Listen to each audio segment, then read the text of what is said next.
Hello, everyone, and welcome to another episode of Gravely Amusing, the only horror history podcast that dances with the devil in the pale moonlight. You have dug up the podcast where one pop culture historian, and usually a horror-loving guest or two, give you more than you need to know about a horror sci-fi subject from history. I am your host, the man-child of the macabre, Brian Peters, and today I have here with my brother from the multiverse, my Earth 2, Jonathan Kent Patrick. Nice. I mean, might as well. Might as well. Might as well. Might as well. Can we give the people at home who are enjoying this fine recording that we have just a quick background that we were going to record just moments ago, and right as Brian hit record, the power went out in my house very weirdly because there's no storms or nothing. And then it went out, came back, then went out again. And I immediately grabbed my laptop with a battery because my other computer takes so long to boot up. So we have just had technical problems upon technical problems trying to bring this delightful podcast to air. Absolutely. We've been waiting for this episode a long time because we originally scheduled this for the 28th of September. Mm-hmm. But then a tree fell in my backyard because of hurricane winds. And so I was out with the power for a while now. You were out with power. It's like the Joker is playing a trick on us. And that's our topic today. The Joker. Specifically the legacy of the Joker. And I think it's better that we are doing this after Fondo a Douche. And because this latest Joker movie, very controversial. Yeah, it is. Which we're definitely going to get in here. So, you want to get nuts? Come on, Tyler. Let's get nuts. Let's get nuts, man. Today's topic is the Clown Prince of Crime, the Harley Quinn of Hate, the Ace of Nays, Mr. J, the Joker. Quite possibly the most iconic and greatest villain of all time. He's the first to have his own comic series. He's the first to have his own movie franchise. And he first appeared the same month as another iconic villain. And this villain beat him by only 2 weeks. Do you have an idea what that might be, Tyler? Not at the moment. I was almost going to say Dr. Doom, but no, that's the times table doesn't work because my brain's 23 shifting. years. Yeah, I know. So I was like, my brain's shifting right here. I don't know. I can't think at the moment. I think you know this villain very well. Is it Two-Face? It's Lex Mother Flippin' Luthor. Okay. My brain was on Batman. I don't know why, but look, it's all right. I'm shifting over. I just had the paranoia of my power and just trying to get this podcast done. It's been a day, but let's do this. I know, buddy. So, Tyler, where do you rank the Joker in your top 5 comic villains of all time? Is the Joker in the top 5? Is he in the top 3? He's in the top 3. I think if I'm doing villains, okay, he's going to be number 1 because for real. Because the thing is, and not there's been a story where he kind of was, but I'm all choppy. But the idea is that Joker is evil, pure. Where he goes, he's pure evil. He is a villain. And what he does, he's so crazy or whatever. He's not like trying to be a hero. He has no alternative motives. He's not this like Lex Luthor, Dr. Doom can be argued as being villains, but also anti-heroish because sometimes of what their actions are doing or their points of view. You can argue their points of view and their story of where they stand. But the Joker, you can't do that with. And if you try, there's no negotiation with the Joker. Yeah, like the Joker is evil, pure evil. That's just how it's going to be.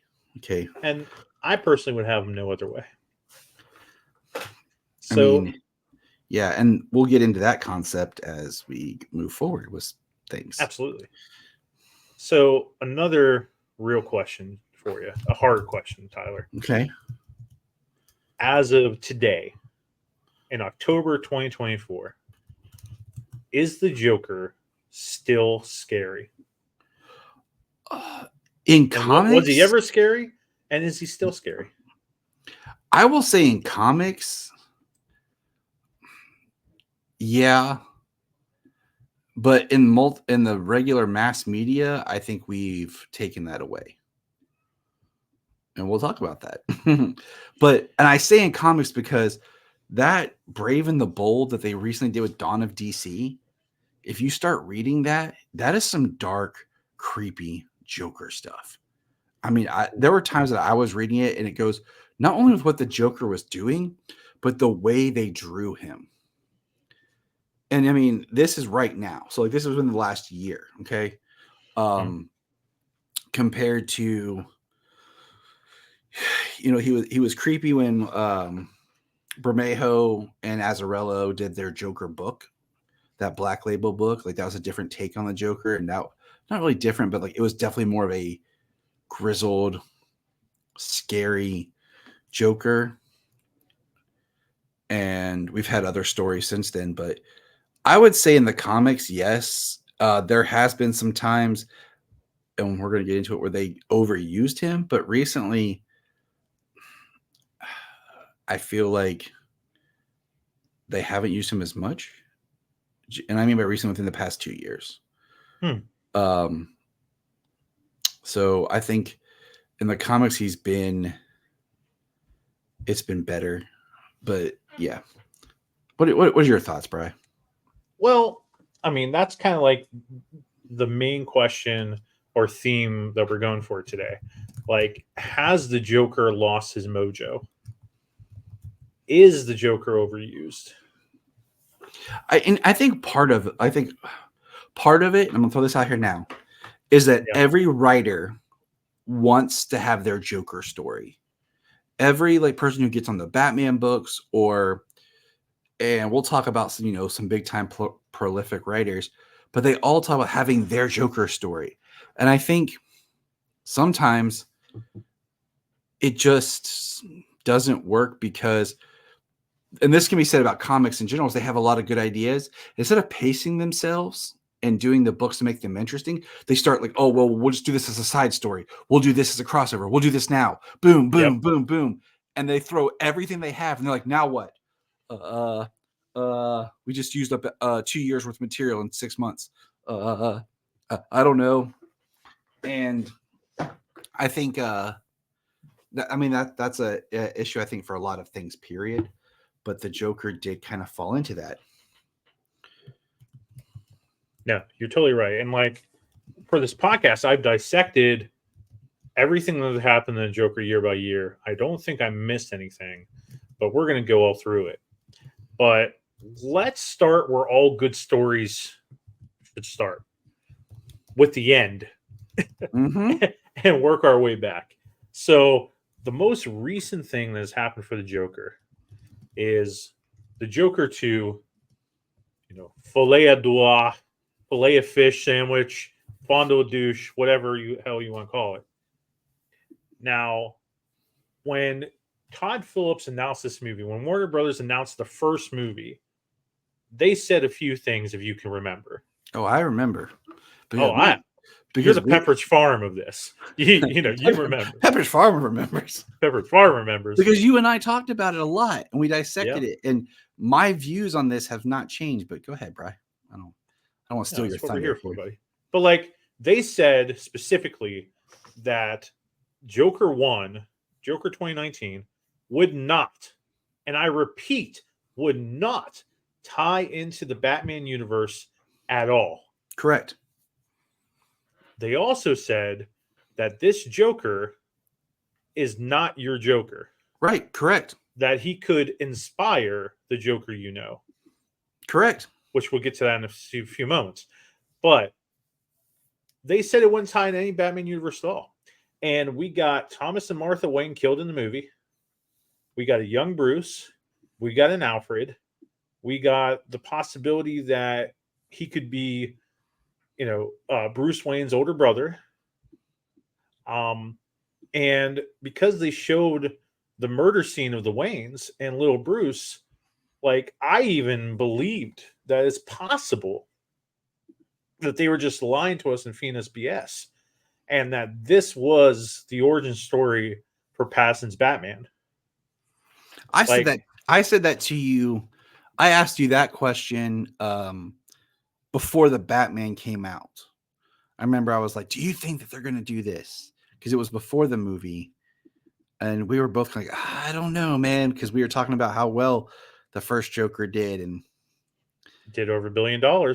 Won Joaquin, won him a damn Oscar. can we just throw out though, real quick? I think other than Cesar Romero, every Joker that appears on film has either won an award before or after playing this character. Like they're all Academy Award winning actors. We'll have to be sure, because I don't think Barry Cogan or whatnot has won an award I yet. don't know if he's won, but I know he was nominated, wasn't he? I'll double check.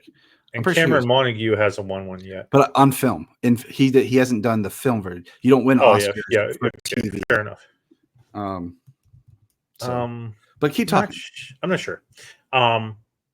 But the first movie was phenomenal. It was its own thing. Obviously, Joaquin was not Pattinson's Joker, because we get Barry Cogan, or I probably butchering his name, but we get Barry at the end of that movie.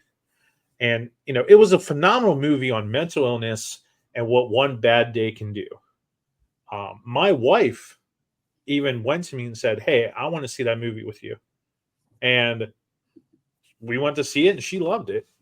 And for my wife to love a movie that has anything to do with comic books is interesting. But she said it was smart and it was just so well done. And it really was. But it wasn't the Joker that we knew, but it was an excellent, smart film. But then Joaquin got an Oscar for it. It did over $1 billion, and money always talks. Oh yeah, money talks and bullshit walks. You're damn right. And we end up getting, the sequel. And 2019 was intended to be a standalone film.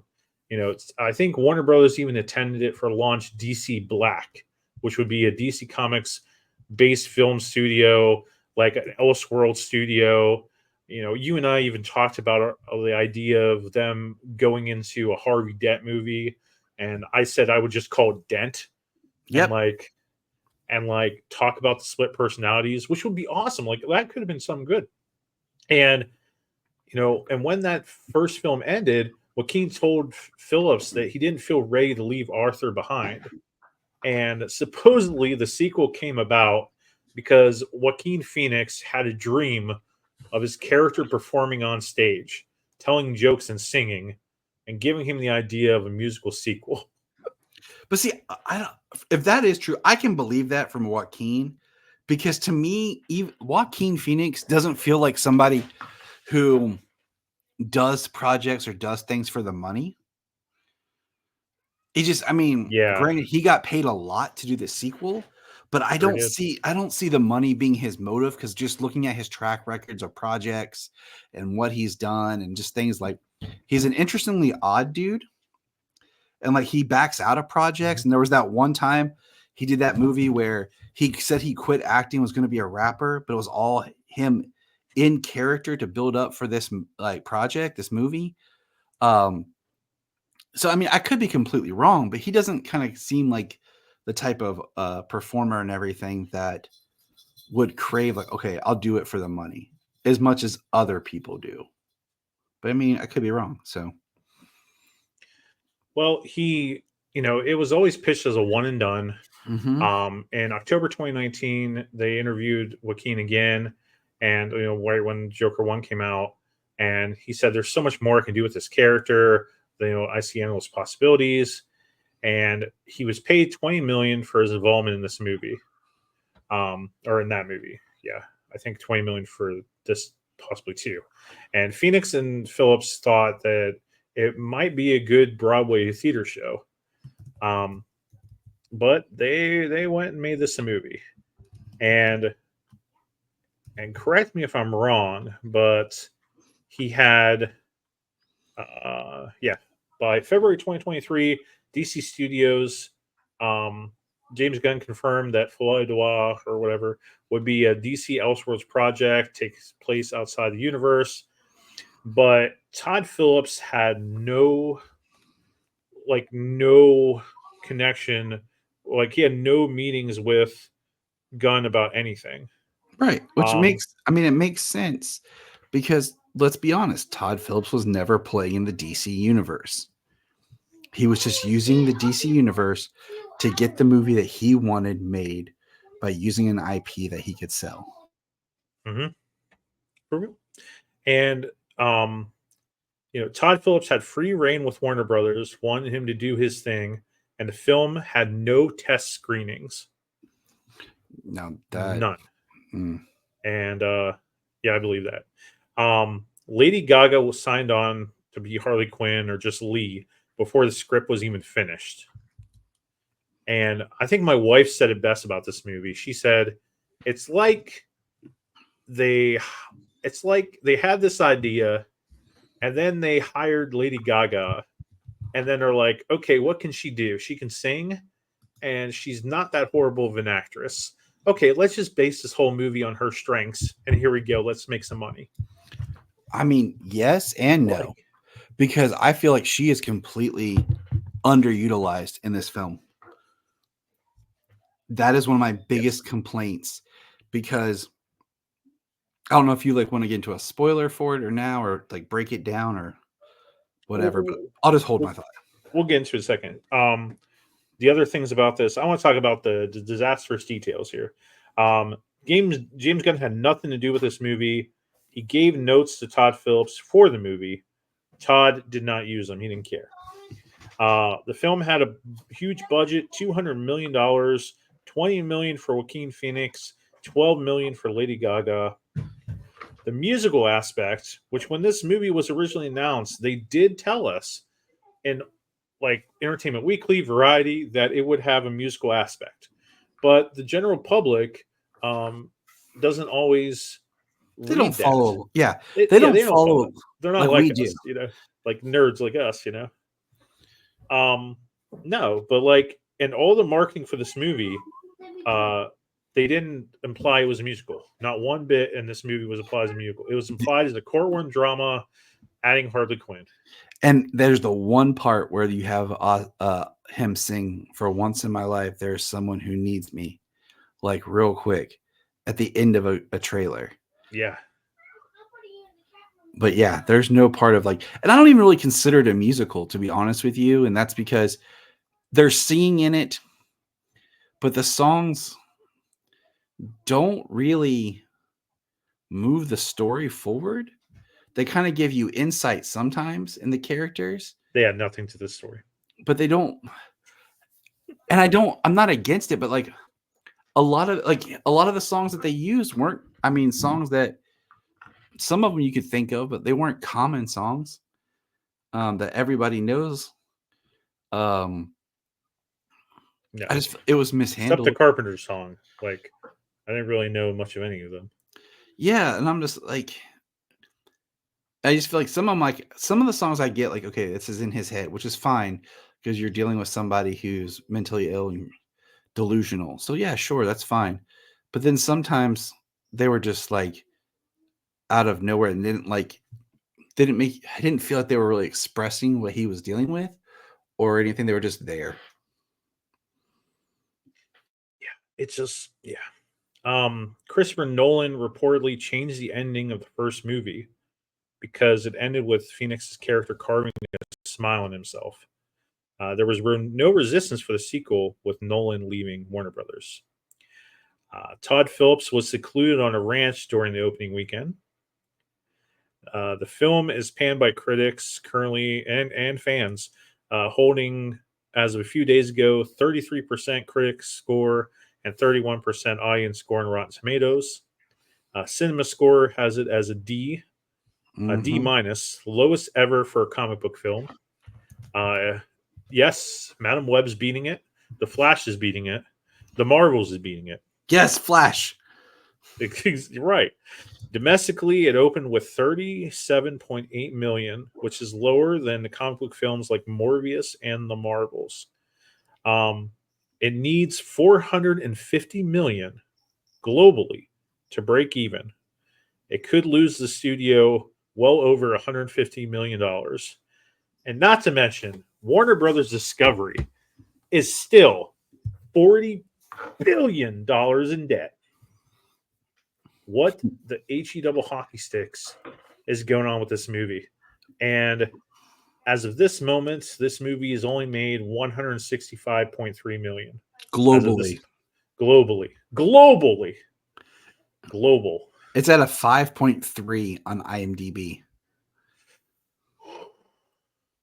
Yeah, buddy, it's not good. Okay, let's talk about this movie. Tyler, did you like this movie? I don't hate it, and You should. I don't really like it. I'm just kind of like, meh, I'm meh, meh. Like, in some ways, I feel like retroactively, it makes me not like the first one. Ooh, yeah, Not that I ever I loved can the get that. first one, because like we have said before, when I saw the first movie, I came out and I said, "This is not the real Joker. This is just a mental health movie. They slap some stuff on Mhm. to sell it." I'm like, all you have to do is change the names, and nothing in this movie changes. You call him the clown. He's in New York City. You Or change you call him Thomas. taxi driver? You You know, Thomas Wayne's name's different, and Arkham State Hospital is just New York State Hospital. Like nothing in the story changes. And nothing. they did. I mean, they played with unreliable narrators. There wasn't even anything in it to where it's like there's a thing like much like in The Killing Joke, where he says, "Well, that's one way I remember things." That Okay, that kind of okay. alludes to stuff.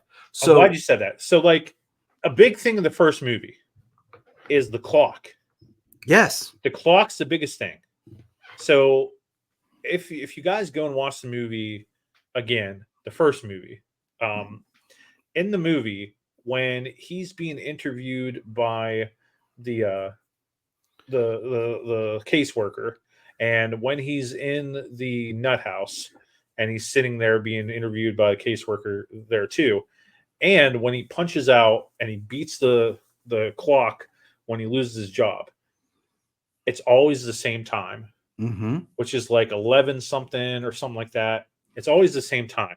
So it's kind of implying at the end of the movie that he just made up this whole story. Yeah, that for Eh, it's possible that everything we've seen is in his mind Yes. because there is that one smash cut of him in all white banging his head against the door. Yep. Not to mention, at the end of that first movie, he kills his caseworker, and And then that he. and that was one thing I was waiting to see in this. Yep. So we assume he kills his caseworker because he walks out with the bloody footprints. Okay. Yep. That altercation, whatever happened in there, is never referenced in the second movie. Never at all. So the whole time I'm watching this, I'm kind of waiting for the end to happen and them reference like almost they tack on more of that ending at the end of Joker 2, really Yeah. stapling that the whole thing is in his head. Yes. And like um dang, I lost my train of thought. And then like also in the movie, in the second movie, like they just keep saying he killed 5 people, and I keep going to my wife, he killed 6, he killed 6, because of his mom, And then he and admits I he killed missed it, 6. yeah. Yeah, so at least that was like okay, cool. But But where this movie should have been like a courtroom drama, and it should have been more serious, like if you take out all the musical stuff and you just have the courtroom drama and Lady Gaga's character being obsessed with this delusion that he has, this Joker delusion, I think you have an okay movie. I think it's okay. I really think that the musical scenes and the musical edition really hurt this movie because I like, and I'm not stupid. You know, it's not that I don't get it. I don't understand the artistic stuff or whatever garbage. No, or I understand the psychological part of it very much. You know, it was supposed to be this is all a show, Hmm. and in the scene where Gaga or Lee whatever shoots Joker in the thing in his head and says, "Let's give them what they want," um, and then they kill him. It's just it's this movie could have been so much better. It could have been so much more, Yeah. and like I mean, we had Harvey Dent in it. To me, Harvey Dent in this movie is a throwaway character, much like Thomas Wayne was in the first movie. It was the same kind of story character beats Yeah, of just being the name that could be replaced with anybody because we don't really get to the character. And I'm like, yeah. if Like, you're gonna do that, then why not put more characters like that in the movie? why didn't they You have Jack know, Ryder be the guy that interviewed him? Like, exactly. That's what I'm couldn't talking they? about. If you're just gonna throw Yeah, away names, put Hugo Strange as the doctor in Arkham. Like if they call him up when they have the one person who evaluated him, make it Hugo Strange. You know, let's pepper the whole thing with character names. If you're just gonna throw away anything with this movie. it's just yeah. Um, so basically, just running through the movie real quick. Um, it's his trial. He can be sentenced to murder or jail. His defending attorney basically says we want to be like you have split personality, and the Joker was a whole different entity that your brain turned on, and the Joker killed these people. Arthur didn't kill these people.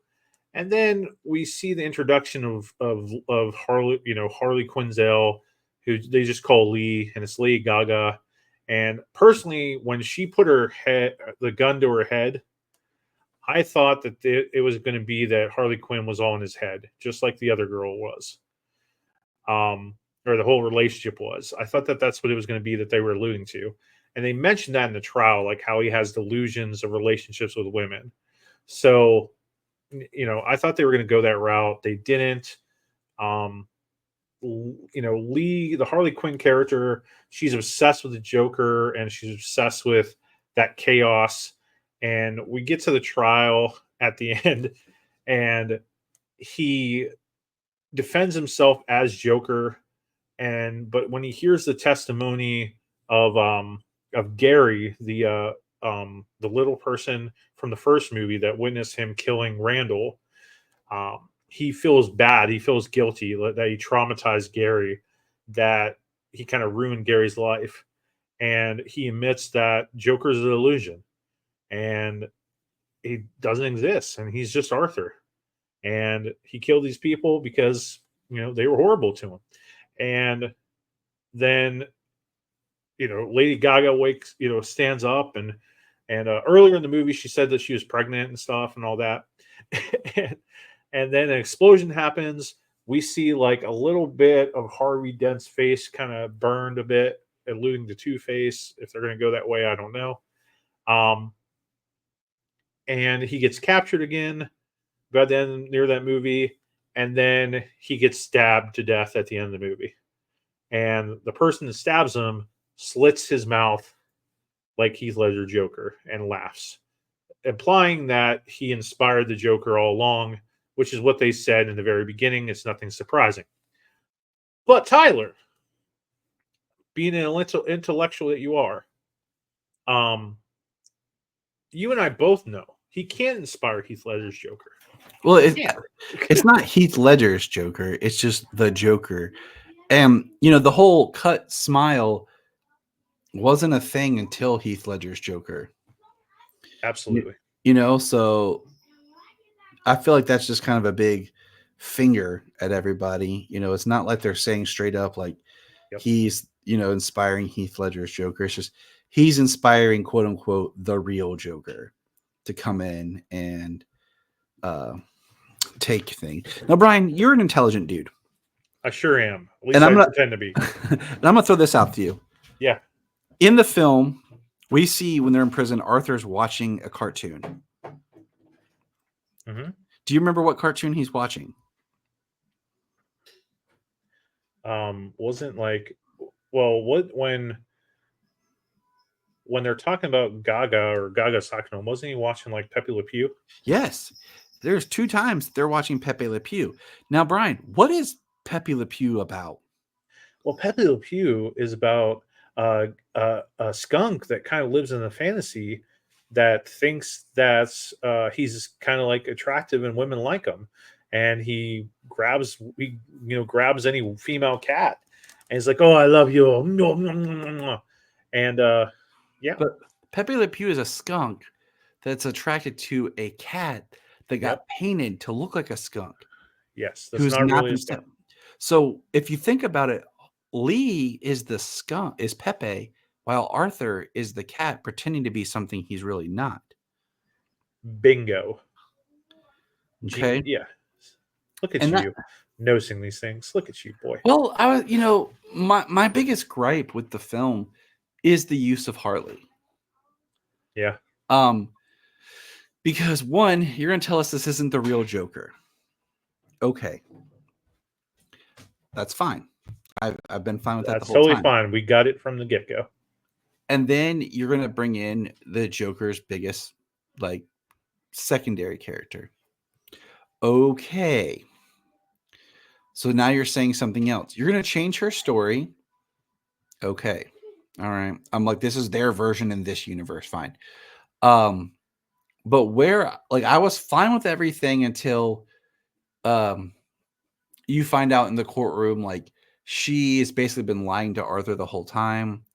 She checked herself in, you Hmm. know, she came from money, and that she has her master's in psychology.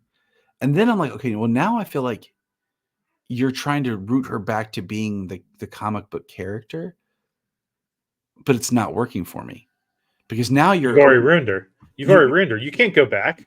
because now I'm thinking, well, now There ain't you're no going back. There well, ain't no going back. now you're making her more of an interesting character. And then Jania at one point looked over at me and I had the same thought. And Jania asked me, do you think she's a plant? And I was like, you know what? That would make more sense. Because there's a lot of things that happen that I feel like she was the one manipulating everything in the background. And I'll break it down for you.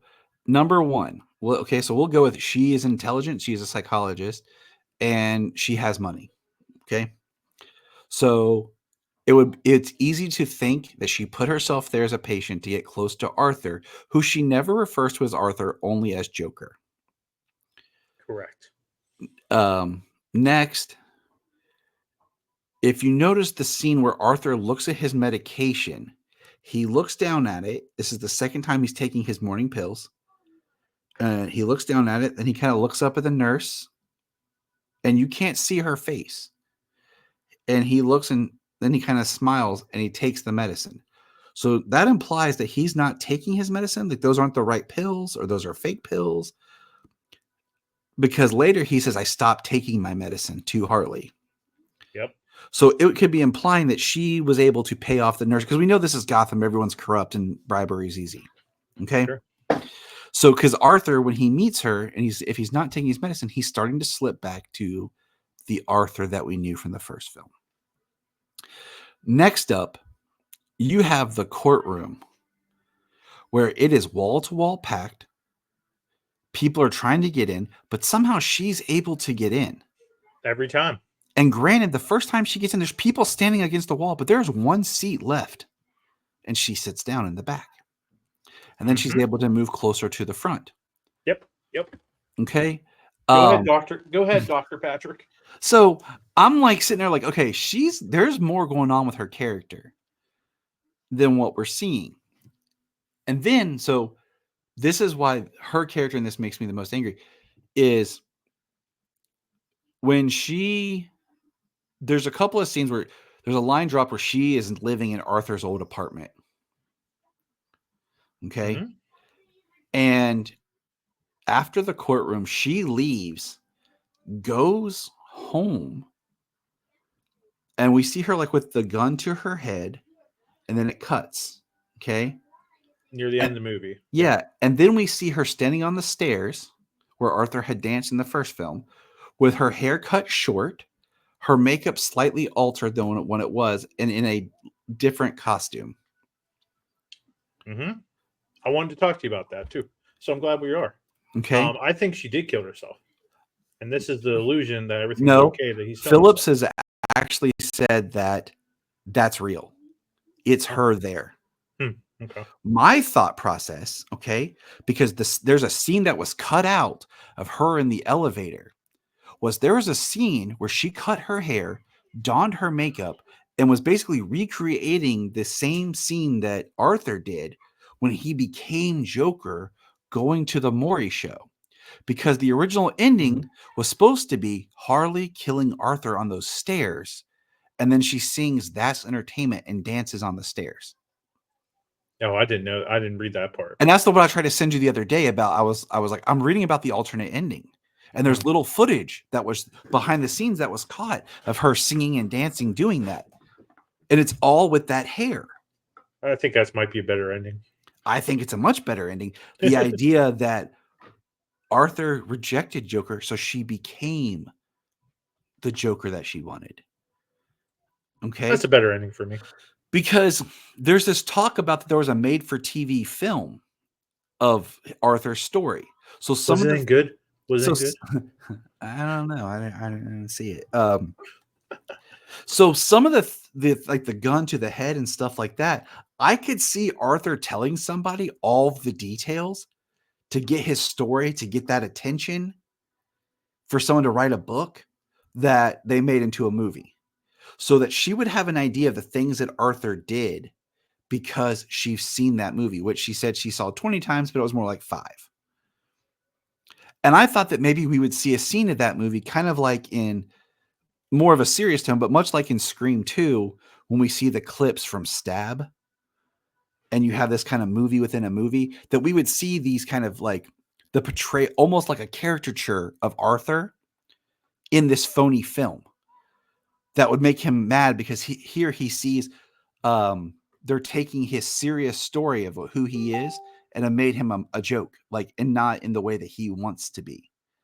So I kind of thought that her killing Arthur was much like what Arthur killing Murray was. I think I would have liked that ending. But it didn't happen, you know? No.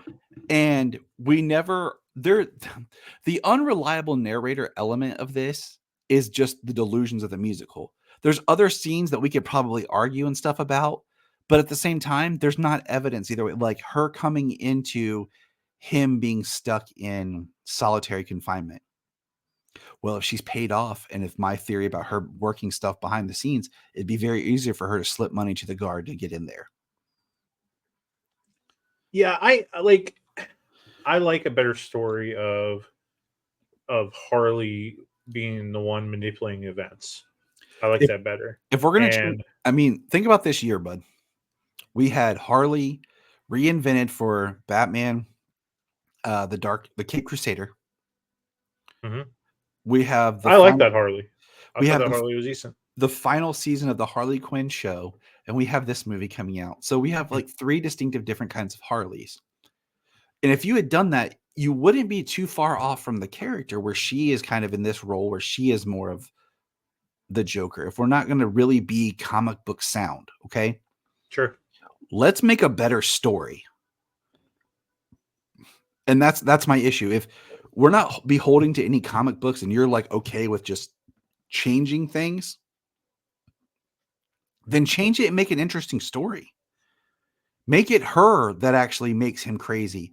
Where in the film that we're watching, she's more of the real Joker and he's more of the Harley, where he's, in love with her and she's more. Yeah, exactly. Flip it and do it that way. That would have been good. Because he doesn't want to be the Joker. He wants to be happy. He doesn't want to have he's like the best line in the first movie is like, all I have are negative thoughts. And if that would have been a better movie. It's like, I swear so the pieces are there. It's seated. yeah, there And it's there. that's Yeah, why I said they didn't do anything with Gaga. Like she has a couple scenes and like what she does with them, she's good. But then they just don't do enough with her character um to make it that interesting. yeah, it was a waste. Like she Gaga could have pulled off something special. She really could have. And like I don't know. We could talk probably more hours about this, but like, We could, but you know, but okay. Is this movie better than Madame Web? no. No. Because I I will say this on the positive side, the movie was shot beautifully. It looks beautiful. And if we were to go in and break it down scene by scene, there are good scenes. there are good scenes in this, But a good scene connected to a good scene connected to a good scene doesn't make a good movie. no. Like Jen started playing on her phone, pretty quick, like, and I just kept looking at my watch, and I was like, okay, I know how long this movie is. How much longer? Like this is How, rough. how many people were in your theater with you? We went on Friday night, which was opening night at like the 6 o'clock show, 6:30 show, So you saw it exactly and 24 hours after Jania and I. So we'll be able to compare that yep, idea. yep. And in my theater, there were about maybe I don't know, maybe 20 people, if that, Okay. maybe. So including me and Jania in our showing, there were 4. There was me and Jania and then There you another go. older couple. On Thursday nights, there's always less, Yes. like because people aren't thinking about it; they're thinking about Friday, but still, So just yeah, just to get an idea, that's who. And at one point, Jania leans over and goes, "I'm kind of bored," and I'm like, yeah. "Yeah, Jen like," said the same thing to me.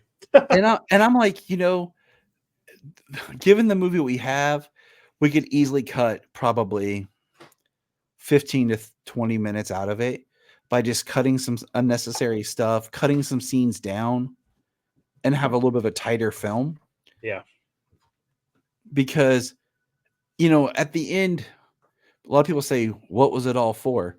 Well, I think it's all for is the story of a guy who, it's all for struggled to money. find yeah, I mean, yeah, of course, but like he struggled to find himself. He had a mental illness, and because of that, he inspired insanity in others and started kind of a movement without realizing it. I don't, I, it definitely makes it more interesting if you watch the 2 films back to back. I think because then you have quote unquote the whole story. Um, but I think the first film was much tighter. Hmm. Like it had a clearer vision, and the way that first movie ends with like him in the cell doesn't make sense because I feel like in a trial, like we see little news blips, right? Hmm. There should have been something like Arthur Fleck, the man responsible for inciting all these riots that led to the death of Thomas and Martha Wayne, prominent figures of Gotham. No, we don't get any reference to the Wayne other than the pan shot of a building that says Wayne. Yeah, I didn't even think about that. Um, I totally didn't think about that. They didn't mention the Wayne's death at all. and you know what I'm saying? So it Yeah, just like, and once again, they even said Gotham City located in the state of New York. And that's like one thing like they never really talk about in the comics is where certain stuff is like that, you know. But yeah. So okay, so Madam Web's better. Is Steel better? probably because I'll have my childhood wonder. Like we're about to rewatch that here soon. Well, I'm about to rewatch. I'm gonna watch it with Solomon for the first time. Probably just because I'll be like, I remember being a kid and seeing this in the theater. Uh, like, Is Catwoman better? Jania, can you hear me? Was Catwoman better than Joker too?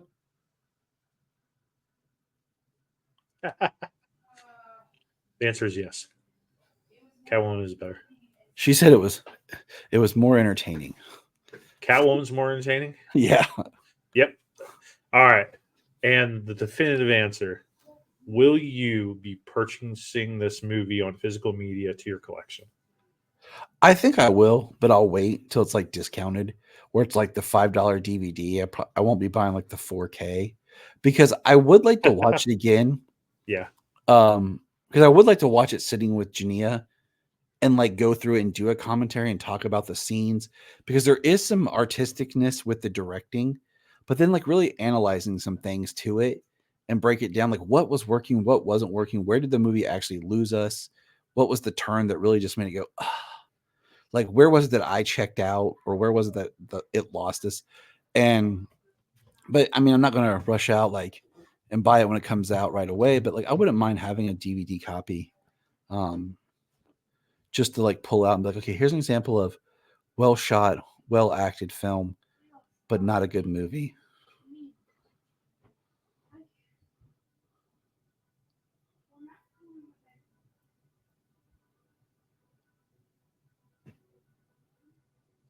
Yeah, it's just not good. Um, I don't think I will be adding it to my collection. Um, I think I'm gonna pass on this one. That's fine. You can just rip it. Maybe.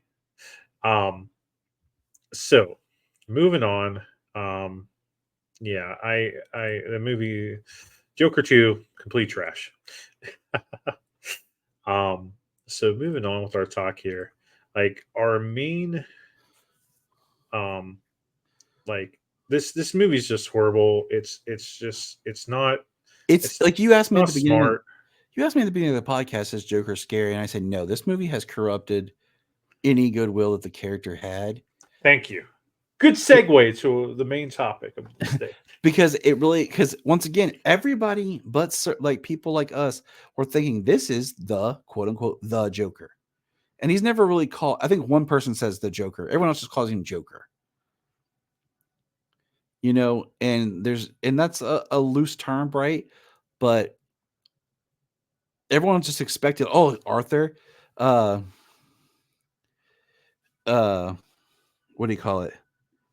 Arthur is, going to go on to fight Batman. Yeah, well, they were thinking that, but yeah, I don't want that. I didn't want it at the end of the first movie. I didn't want it ever at all. But it's just, I don't know. I don't know. We're gonna move on. But I think that I will say this. I think that this movie has hurt the Joker so much right now that it's going to be a bit for him to recover in live action. I And we're, really do. I and we're going do to think talk. this is a huge blow to Joker Oh yeah, overall.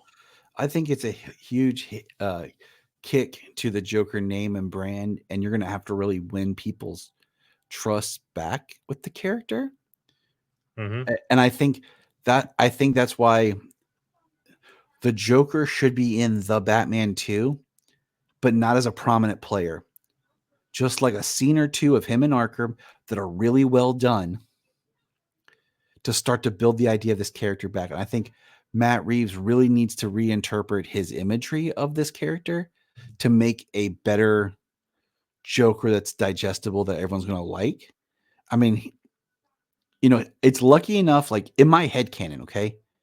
The Joker that we meet in The Batman had recently had his fall in the acid because of how his skin was bubbling and burnt and all this. So it's Yeah. very easy that when we catch up with him in the Batman 2, which is a few months down the road, that he's starting to heal, like he's being medically treated, like his skin is healing, he's looking better. And we never got a great quick like a really good clear shot of him.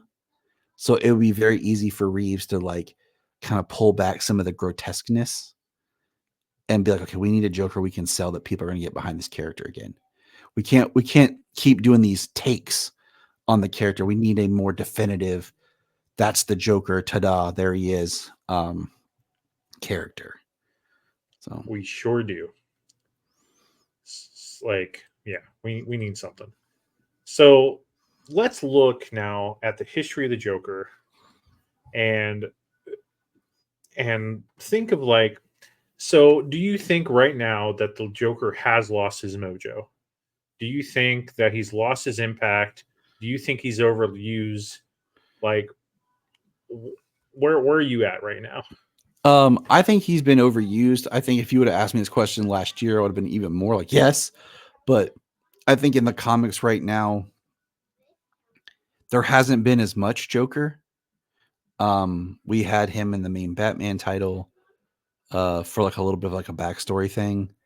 And then we had what do you call it? We had, like I said, the Brave and the Bold, I think really brought the Joker very he was scary and freaky again. Like, just go read, Brian, the first 2 issues of Batman Brave and the Bold, Dawn of DC. Just go read those first 2 Did issues. Wade do that? No. Oh, who did that? I don't remember without pulling it up, but like Wade has the Joker appear in his Batman Superman. It's very playful. Oh, that's what he's doing. Wade's doing Batman Superman. But if you go look at what they did in Brave and the Bold, he's creepy and sick and twisted again. Okay. So, but I don't want to overstep anything that you have in your notes here, but if you would have asked me a year ago, I would have been all over like, yes, they have completely saturated this character. And I think that they're starting to peel it back. Even in other media, much like, he was teased at the end of the first season of Batman Caped Crusader, which makes it nice that it will probably still be a year before he actually appears on that show. Sure. There hasn't been a lot of any kind of cartoons or animated features or movies or anything recently that had him in it. I'm trying to think. There's no TV series going on. So there's no Gotham Knights was canceled. Titans was canceled. So there's no kind of show like that he could appear on in some kind of, or Batwoman, because they tried to do a version. I think I'm with you. I think that they're starting to slow down with Joker. Yes. They're starting to understand that it's been too much, and that this Fond du Douche has just really made them realize how much they need to it's just too much. Like, let's scale back. So let's talk about the history of the Joker. Let's talk about how he was created, and just go through the years, and let's see if we can come to some agreements, or what we think of when the Joker became too much, when Sure. the Joker started losing his mojo. So let's look here. So the Joker was created by Bill Finger and Jerry Robinson. I don't give anything. I don't really give anything to Bob Kane. My man. There's a lot of controversy about this. So these are the different takes on it. Bill Finger and I created so this is what Bob Kane said. Bill Finger and I created the Joker. Bill was the writer. Jerry Robinson came to me with a playing card of the Joker. That's the way I sum it up. The Joker looks like Conrad Veidt, the actor in The Man Who Laughs, the 1928 movie based on a novel by Victor Hugo. But Finger had a book with a photograph of Conrad Veidt and showed it to me and said, "Here's the Joker." Jerry Robinson had absolutely nothing to do with it, but he'll always say he created it till he dies. He brought in the playing card, which we used for a couple issues for the Joker to use as his playing card. That's it. And Robinson says this. In that first meeting, when I showed him the sketch of the Joker, Bill Finger said it reminded him of Conrad Veidt and The Man Who Laughs. That was the first mention of it. He can be credited, and Bob himself, we all played a role in it. But the concept of the Joker was mine. Bill finished that first script from my outline of the persona and what should happen in the first story. He wrote the script of that, so he really was a co-creator, and Bob and I did the visuals, so Bob was there too. So Kane's saying Jerry wasn't there. So Jerry Robinson was Bob Kane. Bob Kane, Bill Finger, the creator of Batman. He was Bob Kane's 17-year-old assistant, like his assistant artist. And Bob says Jerry had nothing to do with the damn thing. where Jerry's saying that we all had a hand in it. Jerry's not coming back to say Bob had nothing to do with it. Jerry's saying we all had a hand in it. Bill Finger said this: I got a call from Bob Kane. He had a new villain. When I arrived, he was holding a playing card. Apparently, Jerry Robinson or Bob, I don't recall who, looked at the card and they had an idea for the character, the Joker. Bob made a rough sketch of it. At first, it didn't look much like the Joker today. It looked more just like a clown because Bob Kane's a freaking joke. But I remembered that Crosset and Dunlap formerly issued very cheap editions of classics by Jean Dumas and Victor Hugo, and the volume I had was A Man Who Laughs. His face had been permanently operated on, so they would always have a perpetual grin, and it looked absolutely weird. I cut the picture out of the book, I gave it to Bob, who drew the profile and gave it a more sinister aspect. Then he worked on the face, made him look like a clown, and which accounted for his white face, red lips, green hair, and that is how the Joker came about. So now I'm going to show you guys what Conrad Veidt looked like in The Man Who Laughs. Look at that. Mm-hmm. That's freaking terrifying. Yep. And to me, that's the dang Joker. Like the Joker should look pretty dang close to that. Looks awesome. I think I still need to see this movie. It's hard to find. I have it digitally, and I don't think what I have has subtitles. Well, it's also a silent film, isn't it? Yeah. Yeah, it's a silent film. It took me a minute to remember that. But so Joker's first appearance was in Batman #1, and he looked something like this. So as you can see, the red lips there, the green hair, kind of slicked back a little bit. But this right here, the first ever appearance of the Joker, and the kind of card right there. This is it.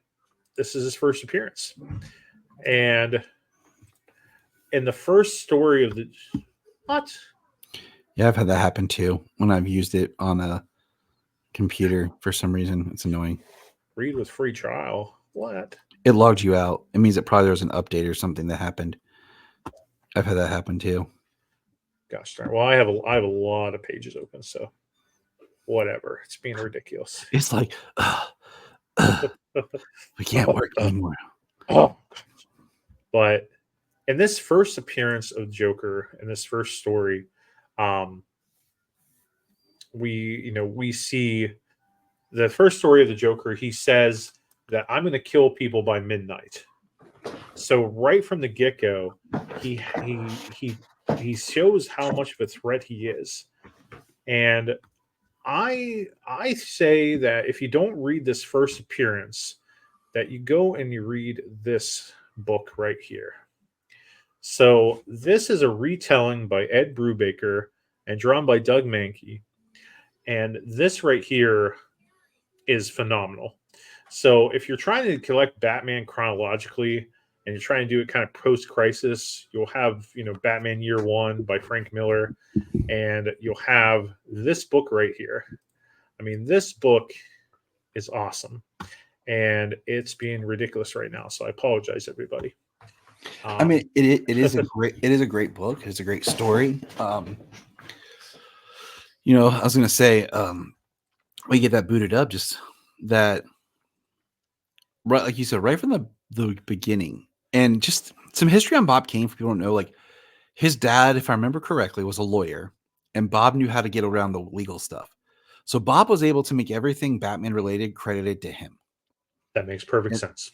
And he would get things later in life. He would start to say, oh yeah, they helped or this or that, like with Bill. So your quote from Bill Finger seems very accurate, because Bill Finger seems like he was a very collaborative person that didn't allow himself to take the credit that he was due. I mean, there's a great documentary. It's on Hulu called Batman and Bill, and it's all about the fight and the history of finally getting Bill Finger credited as being a co-creator on Batman. And I think the only character that straight up Bob Kane created was the Penguin. But yeah. Right. I mean, there's so much, and it wasn't until after Bill Finger's death that Bob Kane actually would say things like, "Yeah, Bill," and he'd come up more often. Yeah, because Bill's not there anymore to try to And get his credit. Bill's son had passed early, Mhm. so it's part of the documentary. I highly check it out. Um, Bob Kane just knew how to use people. Like, I read a book a year ago. It was called The $1 Billion Batman, and it talked about how Bob Kane, because he got sole credit for Batman, and he kind of pre-sold Batman before it was there. He had the full like idea and everything. Um, he was able to get sole credit and everything. He was making enough money. He would hire young artists really cheap to do all the work.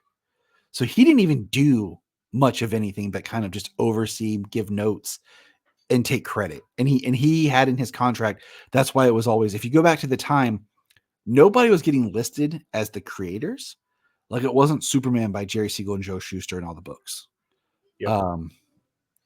But it always said Bob Kane on all the Batman stuff, because that was Batman by part of, Bob Kane. Batman by Bob Kane over everything. and if you look at it too, like, he also learned because of what happened with Jerry Siegel and Joe Shuster, because he's coming a year later with Batman, so he knew what he was doing when it came time to pitch or put this creation out there. It's a very, like, I don't want, you're not supposed to talk ill of the dead or whatever, but you just can tell that he definitely took advantage of some things and screwed some people over. So, No doubt. Absolutely. So when Joker, like the first couple issues of Joker, Joker is this criminal mastermind. Joker is, saying, I'm going to kill people at midnight, and then kills them. He had very much murder tendencies. He was very dark. He was very, um, how do I say? He was very, he was a planner. He was a strategist. schemer. Schemer, and he's in 9 out of the first 12 issues of Batman in those first couple issues. So he was a pretty big deal. I highly recommend you check out Ed Brubaker's The Man Who Laughs graphic novel that I just showed there, because it retells that story, adds more depth to it. You get Gordon's perspective. You get Batman basically thinking that, I thought I would just be dealing with mobsters and gangsters. Now we're getting this whole another level of monster with the Joker, and it's just so good. Um, but according to Mark Waid, one of the greatest writers of all time, he says that Joker turns goofy starting in 1942. The story that where the Joker walks the last mile, which is in Detective Comics 64. So he's saying that just 2 years after his premiere, the Joker starts getting goofy. Grant Morrison says that we then have 30 years from 1942 to 1972 where the Joker just starts becoming goofy and starts becoming ridiculous. I think that makes sense. I mean, you look at the comics code, not the Hays Code, the stuff by Wertzman, and the time frame in which we're in World War II. Mm-hmm. Like, it kind of makes sense where that you could see the writers and people like changing things as they were putting. It's kind of shocking that it's that early, but I mean, because we definitely know where things get in the 60s. But yeah, No, absolutely. but I mean, there is a big change during the wartime because they wanted to have stories that weren't reflective of the war, and then after the war, like, they didn't want to have too many stories that kind of like called back to the thing. So it was a weird time for these type of stories.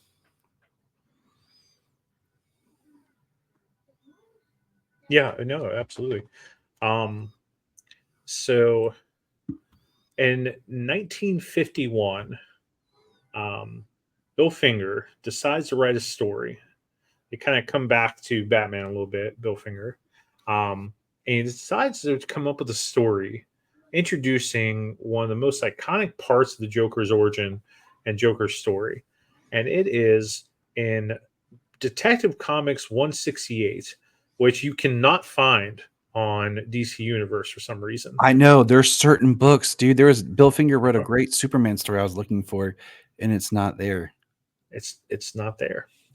But uh, however you might find this issue, whether it's in a Joker anniversary book or whatever, this issue right here in Detective Comics 168, Bill Finger introduces the concept that the Joker was once a gangster called the Red Hood. And in this story, basically it says that Joker was the Red Hood, and that's kind of, and then there was a kind of a fight with that, and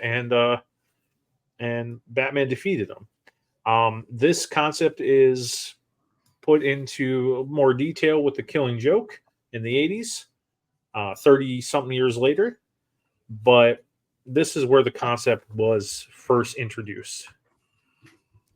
Do you like the idea that the Joker was the leader of the Red Hood?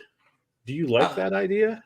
I mean, I like the idea in the sense of the way they did it in the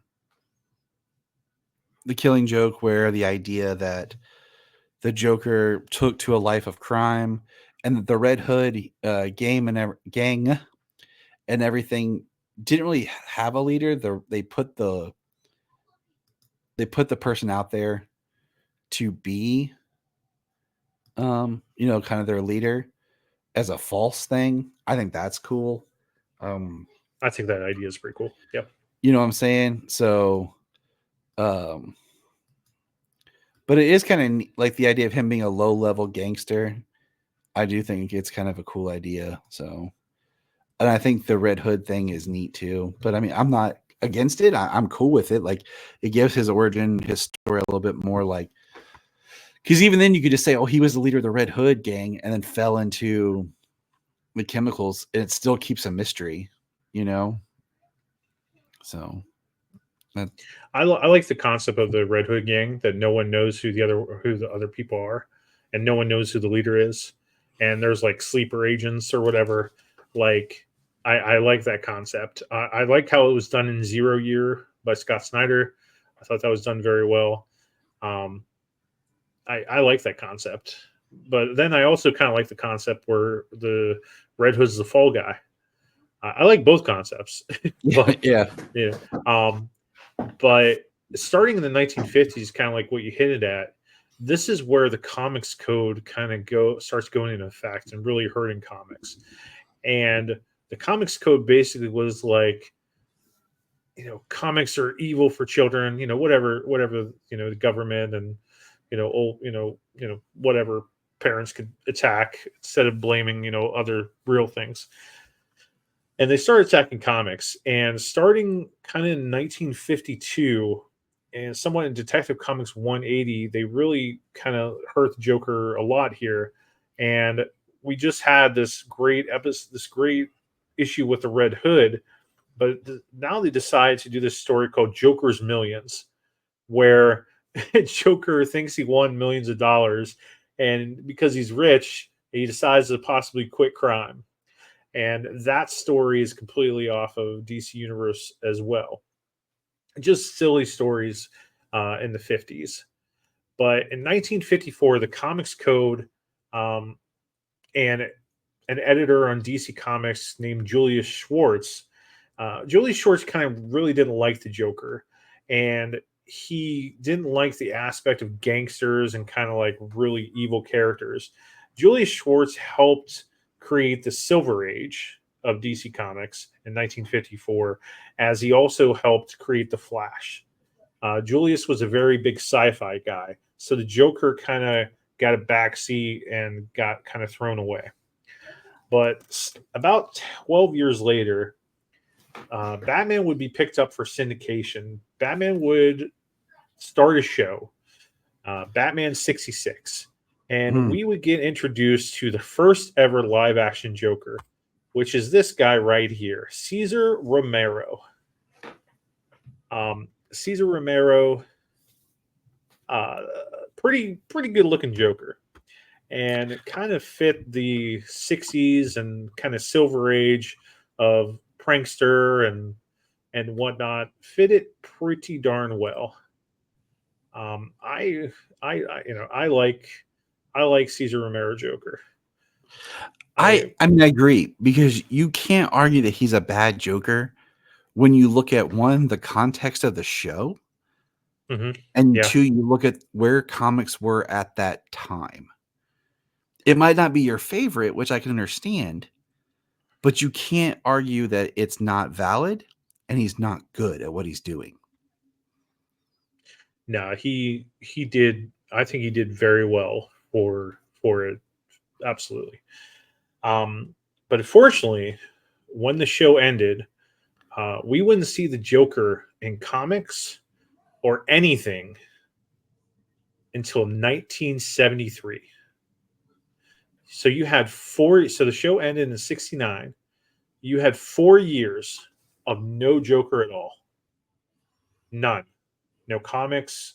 No, no TV. Nothing. Big gap.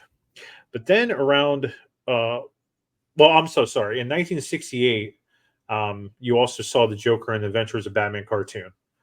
But from '69 to '64, you didn't see anything until a certain group of writers, a writer and artists, the Denny's, if you will, or the Neils, if you will, Neil Adams and Denny O'Neil came at you with this masterpiece of a story right there.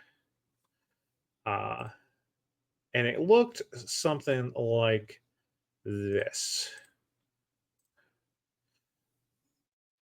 Look at that beautiful cover. One of the greatest comic covers of all time, hands down.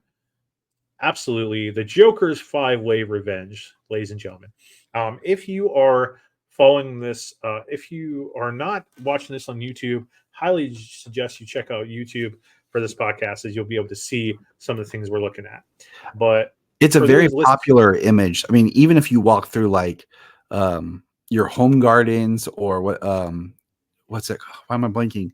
Home Goods, Hobby Lobby. Hobby Lobby, yes. Like, this is one of those images they put on stuff to buy to hang up in your house. Yeah, it's such a great cover. And in this story, this is where, after so many years, after 30 years of the Joker being turned silly, the Joker returns to his homicidal roots. He has five people that have crossed him in the past, and he's basically has created a plan to kill these five people. Neil Adams also reimages the Joker and gives him a longer jaw, makes him taller and leaner, kind of giving the Joker a more definitive look. And I think it does wonders. I love this look of the Joker.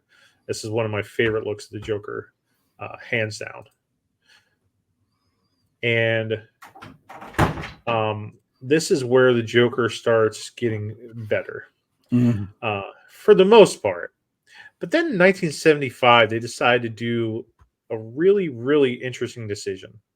And they decided to give the Joker his own comic series, basically because Neil Adams and Denny O'Neil did so well with this story.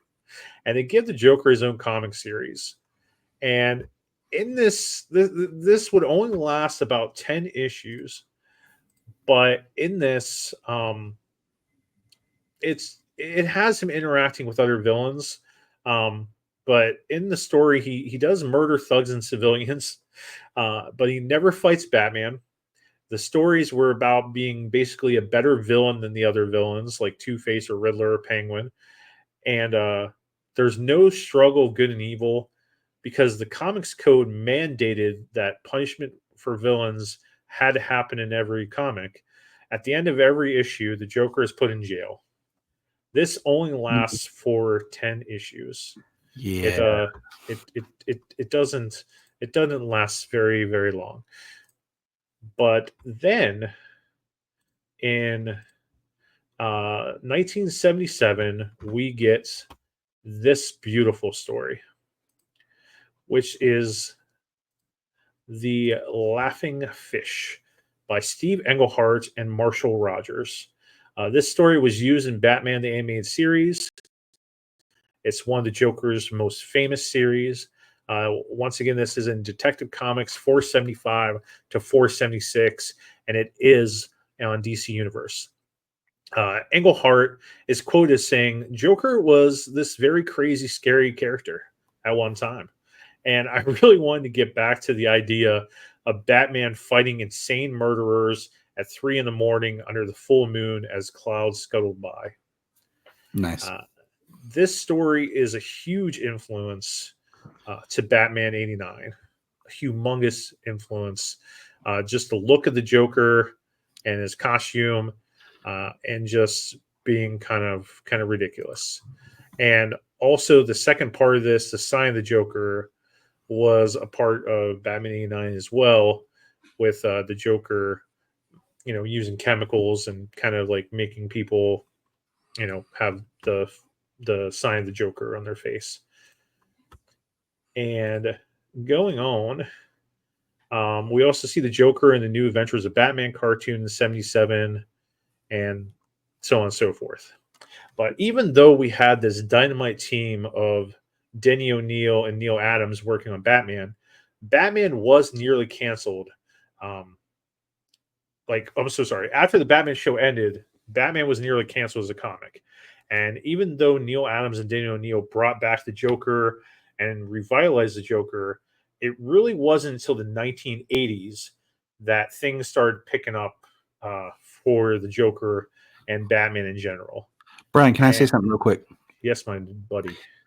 I think this is going to be one of the first times, and we'll see this wave again, where you start to have writers and creators who grew up with comics and grew up with characters, who have a different understanding, who want to get that character back to the version they kind of knew, in a sense. Like, if you think about, if you're a kid in the 40s, you grow up, you're in the 70s, and now you're a kid in the 70s, and we're getting into the 80s, like, we start to see, I think, creators being influenced by previous works, but we'll continue. Yes, and no work has influenced more Batman directors and writers and Joker writers and whatever than this puppy right here. The Dark Knight Returns. Overrated. Written by Frank Miller. Some believe it to be very overrated. I am. I mean, you can do a whole podcast on itself whether Let's do it. Saved Batman. What'd you say? I said, okay, let's do it. It is a two-way story, because in one way, yes, you're right, it did save Batman, and it probably did save comics in a lot of ways, and it left such a huge impression. But I still think it gets to be overrated. But that's for another day. I can see where I can see where you say, it's overrated. I definitely can understand that, because so many people just absolutely love this story.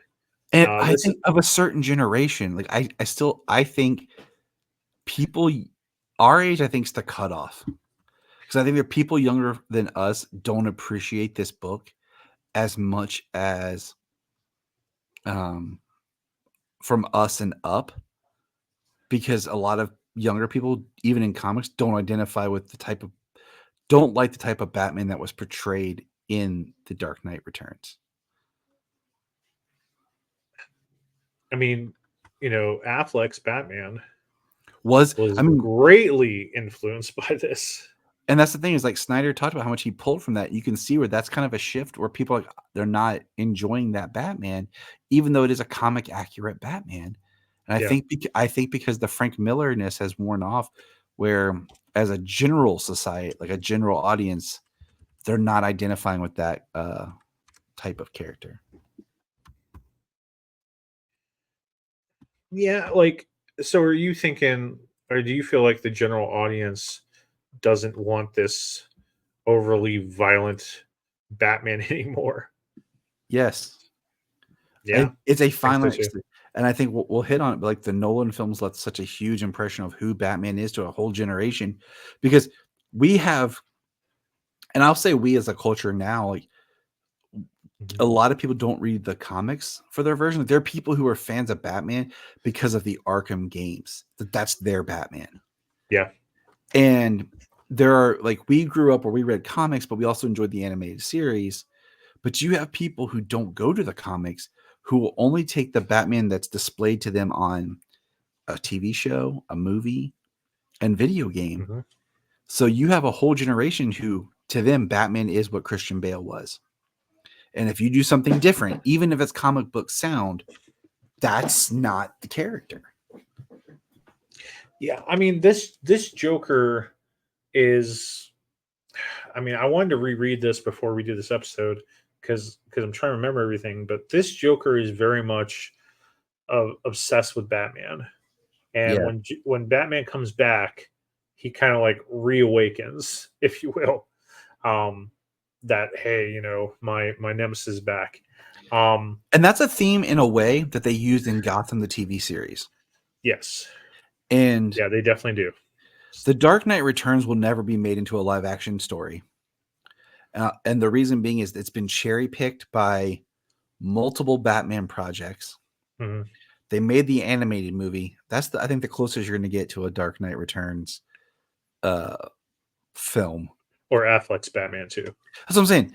Between Yeah. Affleck's Batman, elements in Nolan's story, and even on Gotham, they cherry picked elements out of it.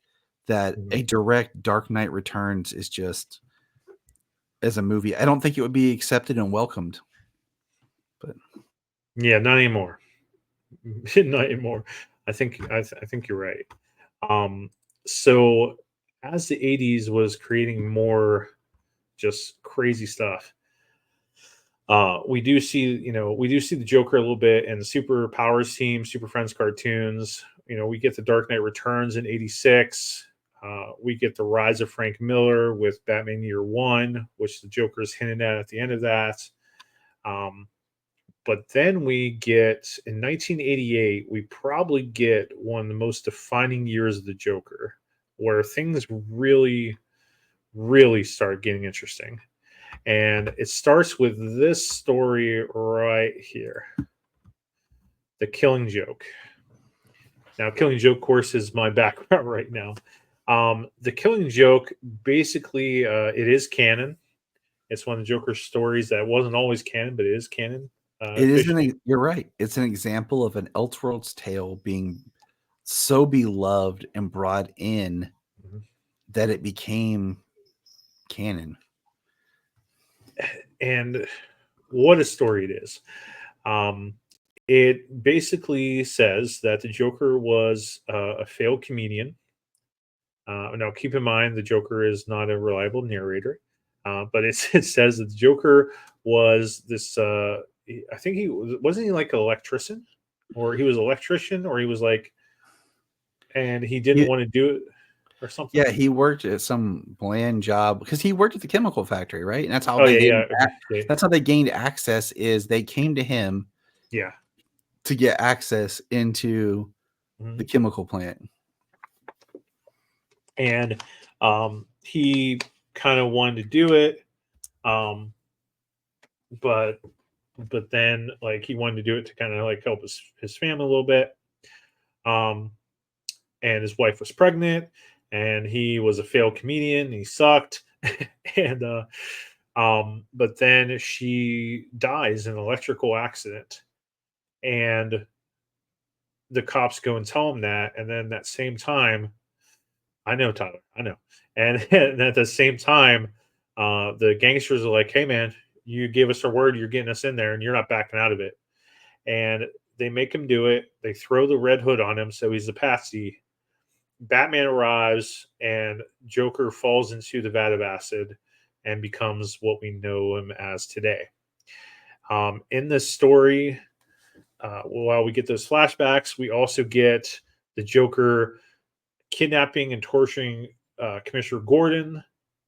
And after he kidnaps Commissioner Gordon, or before he kidnaps Commissioner Gordon, he shoots Barbara Gordon, at the time Batgirl. He shoots her in the spine. This is redonkulous. Sorry, everybody. But it's just he shoots Barbara Gordon in the spine, and just like one of the most defining acts of the Joker in terms of what he does to Commissioner Gordon, what he does to Barbara. It changes the whole entire Bat mythos for kind of ever. Just having him shoot her in the spine, and like a lot of people, some people might overlook this, but I definitely think that he raped her. I will But say it is interesting because a lot of times the Joker is not depicted as being a sexual character. Yes, but exactly. I think it's important to point out because I think it is implied that she was sexually assaulted by the Joker here, as well as I think Gordon is as well. And Yeah, I think but also because it's also, not to jump ahead, but like in Brian Azzarello's Joker story, he sexually assaults another woman too. Mhm. And I remember reading that and it felt so awkward because, like I said, the Joker doesn't always come off as a very sexual character.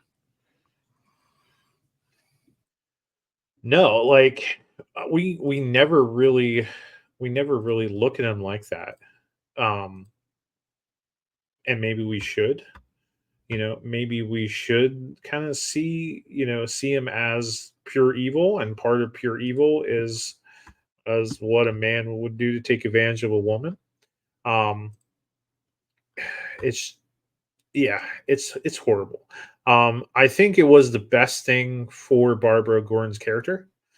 I love her more as Oracle. I love her more as this woman that's not going to let this horrible tragedy define her and defeat her. And seeing Barbara rise above it and be such a vital, member of the DC universe. I love Barbara as Oracle. I really do.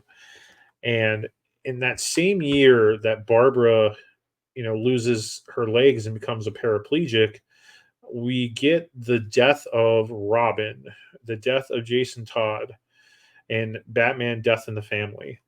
And we get this iconic image that we're seeing here of Batman holding, the bloody Jason Todd.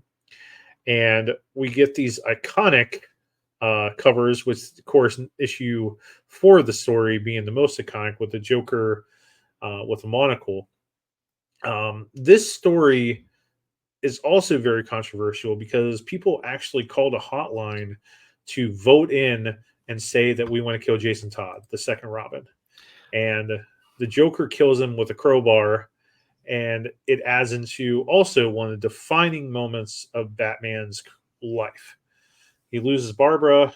Well, doesn't lose her, but he loses her as Batgirl. And then we have the death of Jason Todd.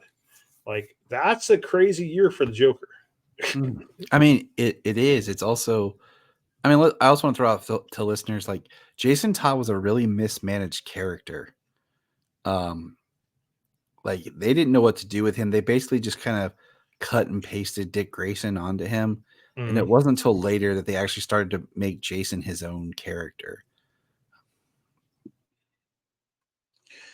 Yeah, when I mean, we'll begin into it in a bit, but Jason was a carbon copy of Dick. Like, pre-crisis, his family was even from the circus as well. And then when they did Crisis and post-Crisis, they made him have like red hair, and he was, stealing wheels off the Batmobile. They changed his origin. Yeah, craziness. In Batman '89, just a year later after Alan Moore releases the story, of the Killing Joke. And keep in mind, Alan Moore is the writer of Watchmen, also one of the greatest stories of all time. Um, we get this live action Joker. So we finally get a live action Joker after 20 something years. After Cesar Romero, we get Jack Nicholson. And this Batman 89 is pretty much taken right from the Killing Joke story. The vat of chemicals, finding a way into it. It's, he's a gangster, so they take away, part of the stuff of the Joker's original origin story. He doesn't have a problem killing people. This Joker is a great combination of a clown persona and the criminal persona. He's not Yeah. very much the clown persona, he or the comedian persona. He's very, you know, charismatic. He's very flamboyant about what he does, but everything he does has a purpose. When you think that he's playing a trick on you, he has a plan all along. And Jack Nicholson's Joker is definitely an interesting interpretation. And when he says the line "Way to get a load of me," that's part of the name of this episode. So just kind of going fast here.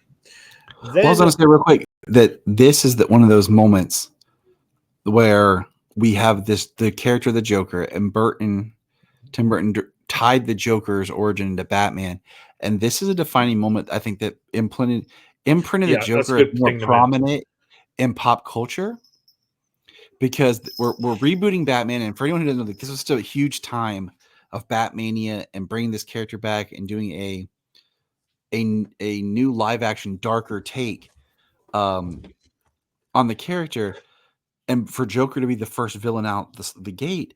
This left an impression across the generations of kids.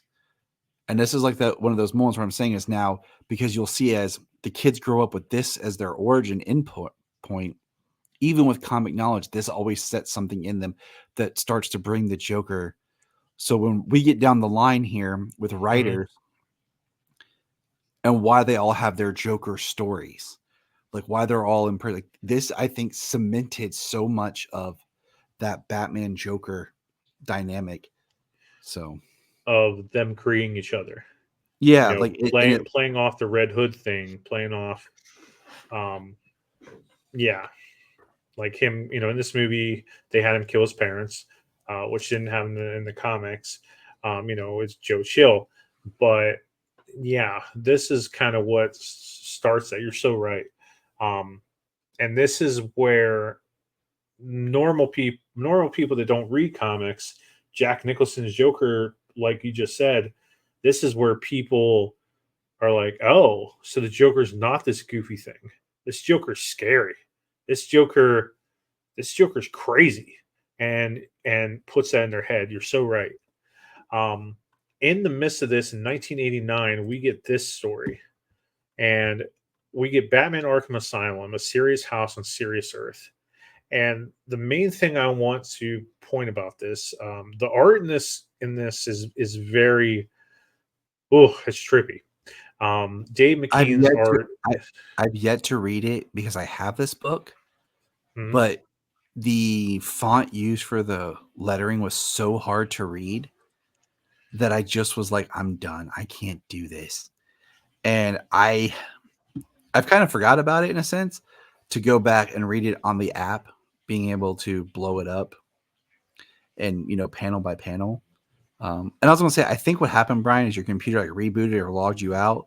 So every time you go to one of your tabs, you might just try refreshing, because I think it's just going to kick you out. I have a million tabs open for DC. That's really what it is. I think if you open one and you refresh it first before you start clicking, it might not say you're logged out. So just a thought, but continue. No, you're totally right. Right here, you might be able to read it a little bit. Like it's, you get a little bit of easier to read captions somewhat. But I think when we go to, yeah, there we go. Like when we go to the Joker and stuff, like I think, yeah, you can read a little bit better. But Yeah, I have a first printing of this, and it's very hard to read. Very, very hard to read. Um, like right here, here's some of the art here of the Joker in this.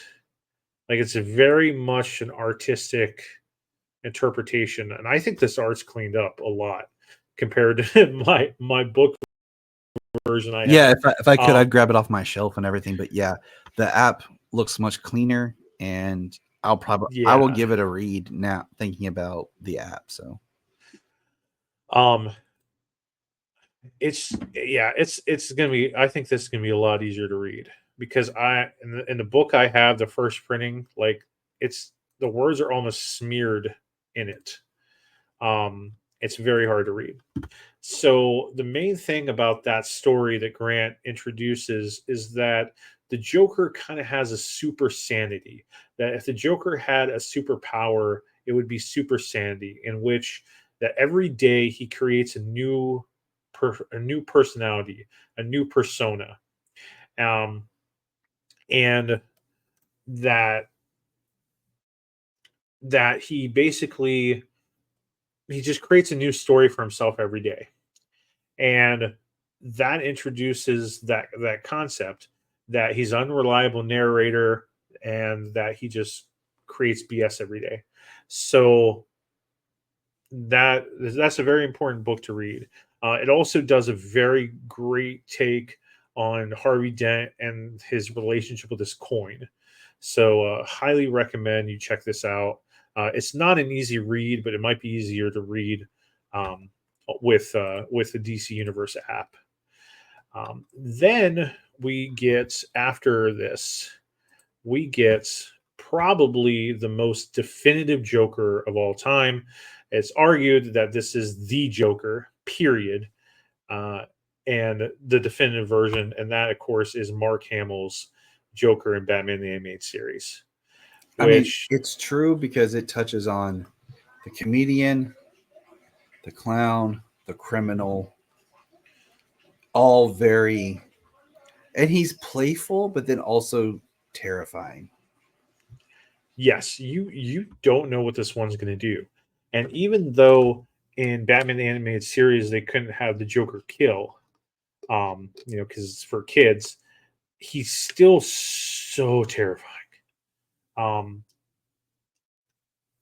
because you know he wants to kill. He what he wants to do to you. Um, and so in 1992 we get Batman the Animated Series. In '93 we get Mask of the Phantasm. Throughout the '90s we get various cartoon appearances for Justice League and Superman and so on. He shows up in the comics a little bit with Tim Drake's Robin's origin with a story called Joker's Wild. There's some computer hacking story. He's in Nightfall. He has no real big roles in the '90s because the Joker character was playing off of Batman the animated series and basically what Nicholson did. It just kind of plays off that until the end of the '90s, where a, we, we get the Joker probably doing his biggest, sickest thing, um, which is this. So this is near the end of the story, No Man's Land. In No Man's Land, basically, Ra's al Ghul um, put a disease into Gotham, and he also created earthquakes to kind of take over Gotham. This is also where Luthor tries to step in and kind of like buy Gotham by fixing it. But while Barbara Gordon got shot, and she's the daughter of Commissioner Gordon's, first wife, Barbara Senior. Uh, Gordon eventually marries the woman that he cheated on his first wife with, Sarah Essen, and she's a cop. And this is what happens with Sarah. So the Joker has taken over an orphanage in Gotham in the midst of No Man's Land. So No Man's Land, basically, the gangs have, it's kind of like Arkham City, and or Arkham City is like No Man's Land, where the gangs have taken over different sections of Gotham, and now the Joker hasn't really made a play in this whole story until the end. And the Joker decides to take over an orphanage. And Sarah Essen, Gordon's wife, decides to go deal with it herself. This is probably, I don't think a lot of people know about this part of Joker or know about this story, but this is what happens. So Sarah is on the radio and she shuts it off. Or, she can't get a hold of Gordon. And she hears all these babies crying in this orphanage. So she goes and checks it out. And she goes down the stairs. She's alone. She has no backup. The art in this, I'm not a fan of this art. It's not very good. It's too playful for what the story's trying to convey. Thank you. It's too cartoonish. It's too cartoonish for the seriousness of the scene. She goes down the stairs and she hears the Joker say, "Shh." And the Joker is standing there with the baby in his arms and says, "It's okay. You won't feel a thing. I promise. You'll thank Unky Joker. Trust me. You know what I'm talking about most of the time. Life is the biggest joke of all. You're just going to get the punchline sooner." And all these babies are there. And she says, "Freeze. You're under arrest, Joker. Put the baby down gently." Joker has all these bombs in the room with these babies. He's going to blow up these babies. He's going to kill these kids. And she says, "Put the baby down now." The Joker, very serious on his face. "Oh, it's the police. I'd like to report a crime. She tried to shoot me and I dropped the baby." "Stop it. I mean it." "No, I mean she rushed me and I dropped the baby." "Or maybe I just put the gun to the baby's head and killed the baby." Holy crap. That's dark. And he throws the baby to Sarah. She, of course, drops her gun to catch the child so it doesn't have harm. The Joker says, "Merry Christmas," puts a gun on Sarah, and blows her brains out over the baby with all those other babies in the room.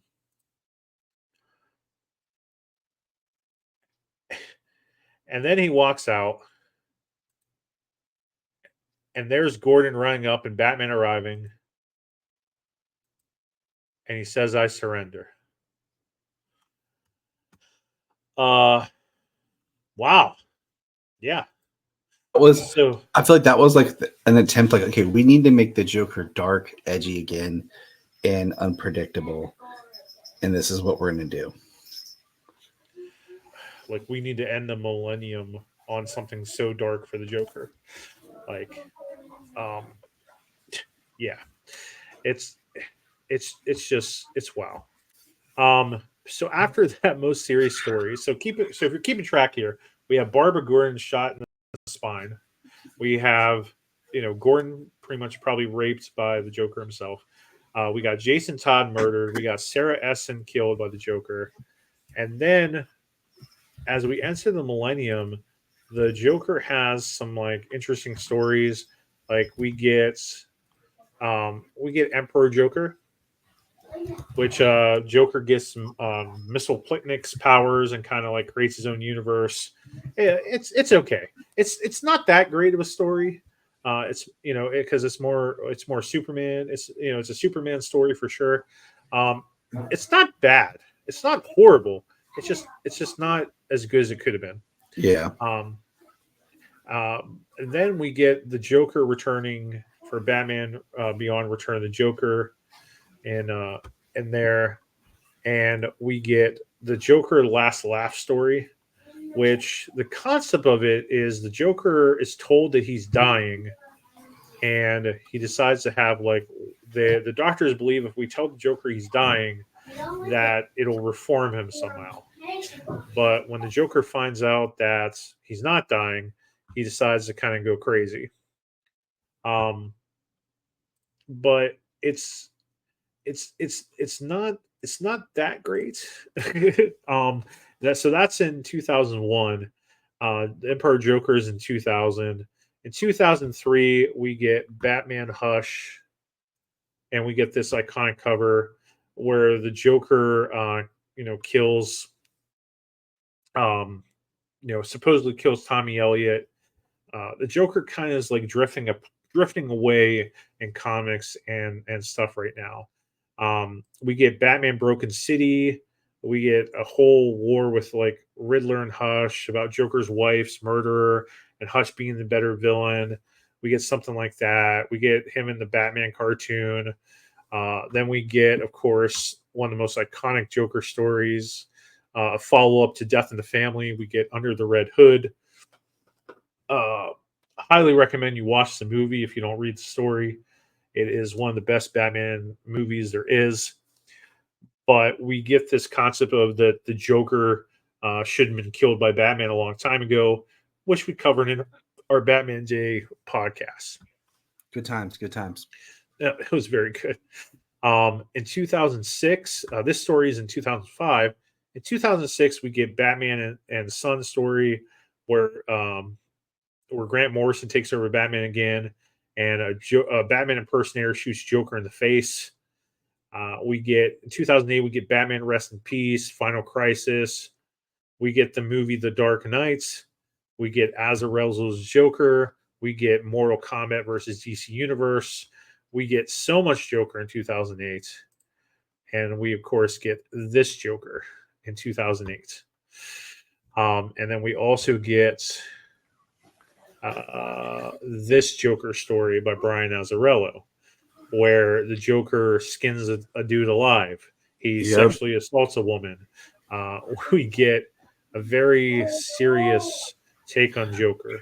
I feel like that's our first like comics grotesque style Joker, and it kind of like it's inspired more by the Heath Ledger look with like the face and everything. But that's when I think we really get into like this more ugly, gross looking Joker. Yeah, I'm totally like absolutely. 2009, we get Arkham Asylum game, where you said people like know Joker from Arkham Asylum. We get the Brave and the Bold cartoon. We get Lego Batman. In 2010, we get Under the Red Hood movie. In 2011, we get Young Justice, Arkham City, DC Universe, and we get the Joker getting his face cut off in Detective Comics Volume 1, number 1, which leads to... So when New 52 starts, we get no Joker in comics. We haven't got... 1 year. For 1 year. Well, so from 2009 to 2010, we didn't really have Joker in comics for like 2 years. But he goes away for 1 year exactly. And we get this masterpiece of a story called Batman Death of the Family. And this is probably the most iconic cover right here. This one right here, followed by this one right here of Joker dancing with Batman, kind of like that. But this story can be argued to be probably maybe the best Joker story. And its follow-up, I've never read the follow-up, which is Endgame. Oh. Which I need to. I know. I know some things have happened in it, but the whole concept of it, in Death of the Family, is that Joker wants to get back to the way things used to be. Scott Snyder, our wonderful boy Scott Snyder, he wrote the Joker as basically the devil himself, and telling Batman that he doesn't need family, he doesn't need these things. It makes him weaker. And then in Endgame, I think it's introduced the concept that the Joker is actually this immortal entity. Am I right by that? Yeah, it's kind of like that. It's a little bit convoluted, but that helps tie into where we start to birth into metal and Dark Knight's metal and the Scott Snyder Batman universe kind of thing. But yeah, it's kind of it's something similar to that. Yeah. Well, that's another thing I got to finish reading. I'm very behind my writing, reading. But in 2012, we get Death of the Family, we get Dark Knight Returns animated films, we get Lego Batman 2 game. In 2013, we get Arkham Origins, Injustice, Batman Zero Year by Scott, where he brings back the Red Hood. 2014, we get the Gotham show, we get the Endgame story, we get Lego Batman 3. And 2015, we get Arkham Knight. In 2016, my man, we get this guy. Well, I'm sorry. Well, we get the Gotham Joker. I'm kind of jumping a little bit. So we get the Gotham version of the Joker, played by Cameron Monaghan. We get this early first appearance of the Joker, Cameron. We get kind of his final version. He plays essentially three different Jokers, but he plays this Jerome Velasca character as kind of the Joker, but they never call him Joker. Because they can't. Because they can't, because of legal reasons. We get Jeremiah Velasca, his twin brother in this story, and then we get the final version there. But in 2016, we get Suicide Squad. And Suicide Squad, we get a very, very controversial Joker, with the look and everything. I'm just going to say this on the Leto Joker real quick. First of all, I mean, you're following up in film Heath Ledger.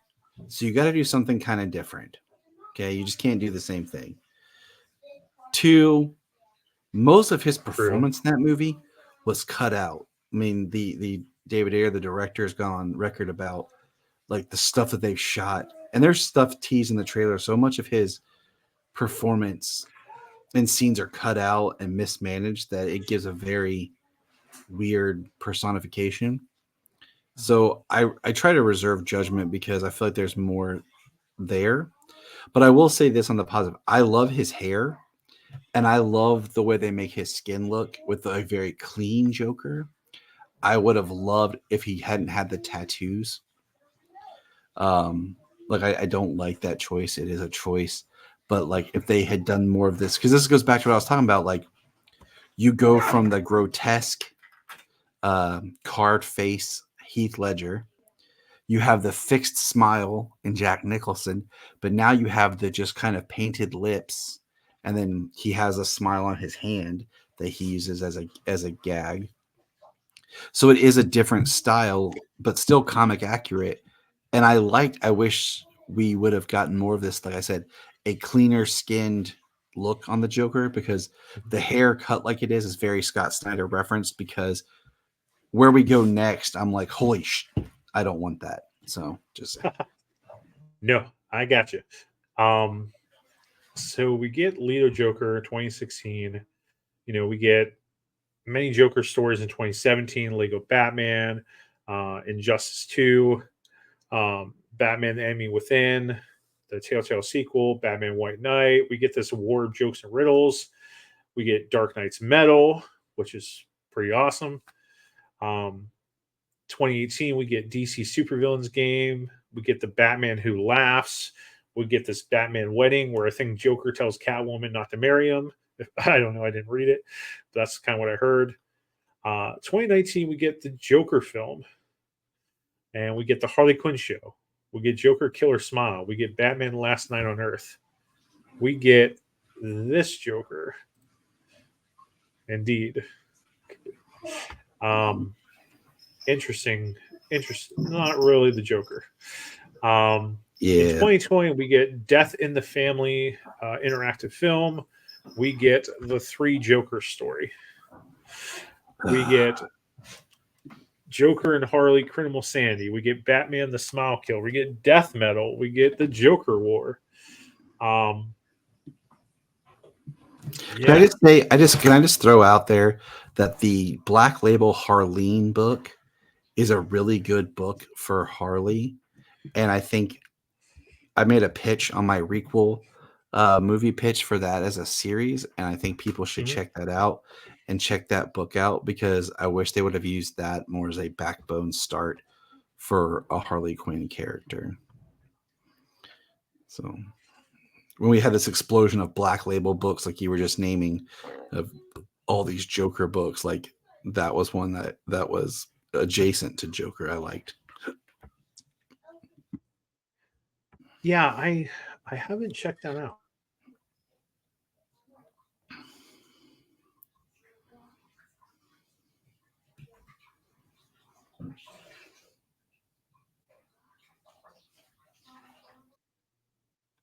So we then get this story also in 2020. We get the story of three Jokers, and you recently reread this, I did. and I think like I know I need to reread it, but like I think going into it, we just had so much hype and we had so much mystery around it, mystery that still exists. Well, Um, but what do the you think as you reread it? the first thing is it was teased at what the end of 2016. You have Batman reveal there's three Jokers, Yep. and it wasn't until this book came out in 2020. Like it was supposed to be, I think, more of a continuity story, but by the time this book comes out, it's in Black Label, which is kind of pushing it off as a side story kind of thing. Hmm. Um, and like you said, we all had really high expectations of what this story could mean and be. Um, so I reread it, and rereading it and rereading it all in one sitting as just one graphic novel. I really enjoyed it because I always loved the artwork, but I really liked the story even more. And this is where we talked about like how every writer comes in with their Joker story. Jeff Johns had not written a Joker Batman story till he did this. This was Hmm. his Joker story. Yep. And just recently, they released Joker World, and there is an 8-page story in that book that ties as an epilogue to Three Jokers, which was very interesting to read, having just read the book like a week before that dropped. So, Spoiler alert! Spoiler! Spoiler! Spoiler! Because I haven't read this page thing. Tell me what happens. Go ahead. Tell everybody what happens. so if you remember at the end of Three Jokers, Batman says, "I've always known who he is." And the Joker also makes him forgive Joe Chill, Yeah, and says like, "I'm going to be the source of your pain." yeah. And we find out Joker has a son all along, and That's the big twist. Is it you yeah. find out that the police and stuff faked the wife's death in the Killing Joke because it's spun right out of the origin that was a quote unquote unreliable narrator origin of the Killing Joke, that they faked the wife's death and smuggled the wife with her child away to like Alaska, and she gave birth and she's raising the child, and you have Bruce Wayne standing outside the home and he's telling Alfred, "I've always known who the Joker is." Okay, that's how the book ends. This 8-page story is the mom and the son are in a diner when the Joker shows up to this diner, and the and the, Dude. and the kid stands up to the Joker, and that's all I'm going to say. Like I would love a whole book story of this, but it's just an 8-page short, and it was Fabok's back, Jeff Johns is back, so it's the same creative team. Um, It's the first story in that Joker world.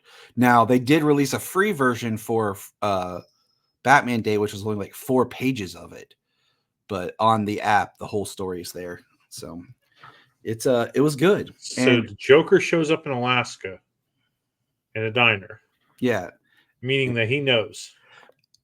I'm not going to say what, but the way they play it, it makes you question a lot of things. What would he be in Alaska for if he didn't know? Like I think it's Alaska. I'm pretty sure it's like Alaska, but it's a very interesting. It's a story that I would love to see Jeff Johns and Jason Fabok continue.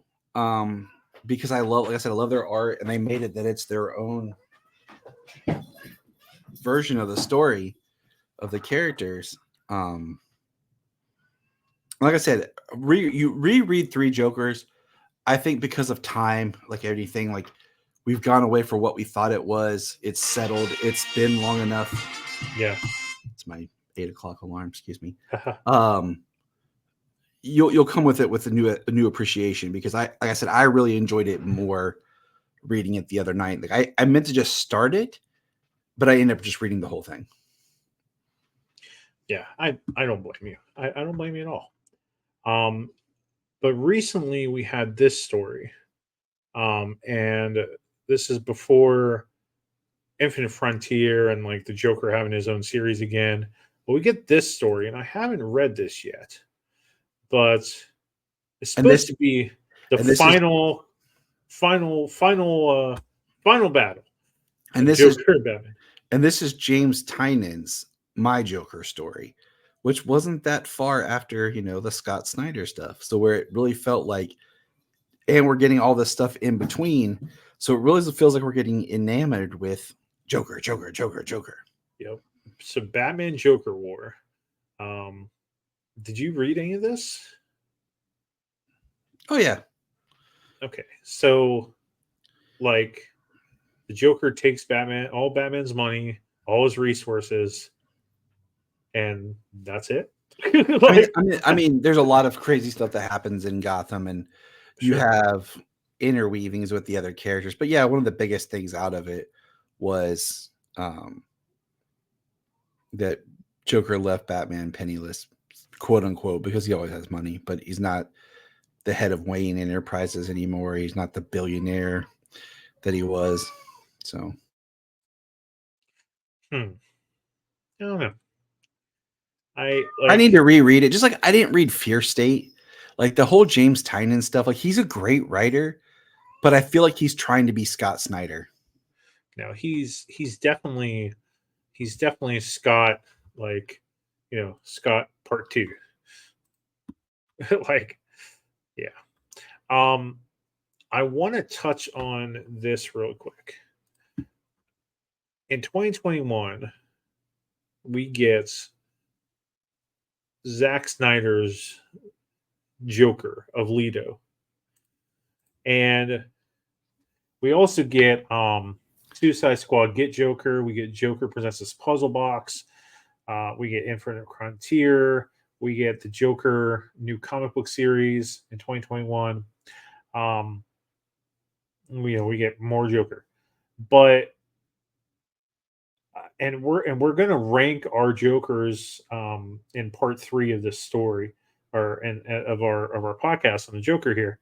But do you feel that, just a quick answer, do you feel that this kind of put a better taste in people's mouths of the Joker? I think so. I think they were trying. It's a soft reboot of the Leto Joker by how Zack Snyder would have handled him. Like, as you notice, the makeup's a little bit more cake-like. It's not that clear, clean skin. It's still Leto's Joker, but they've removed all the tattoos. He's got more black around the eyes, a little bit more reminiscent of the makeup feel of Ledger. So it's like we're gonna kind of but it's still the same characterization.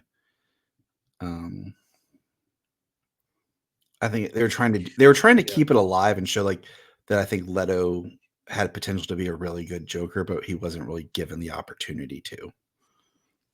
I completely agree with that statement there. And then in 2022, we get a new version of the Joker live action. We get Joker Deadly Duo in comics. In 2023, we get The Man Who Stopped Laughing. 2024, of course, we get Joker, 2 film. We get Joker Year 1, which I read, but I didn't totally understand because I'm so behind in Batman comics. I was caught up. I read it, and I still was kind of like, huh? Yeah, right.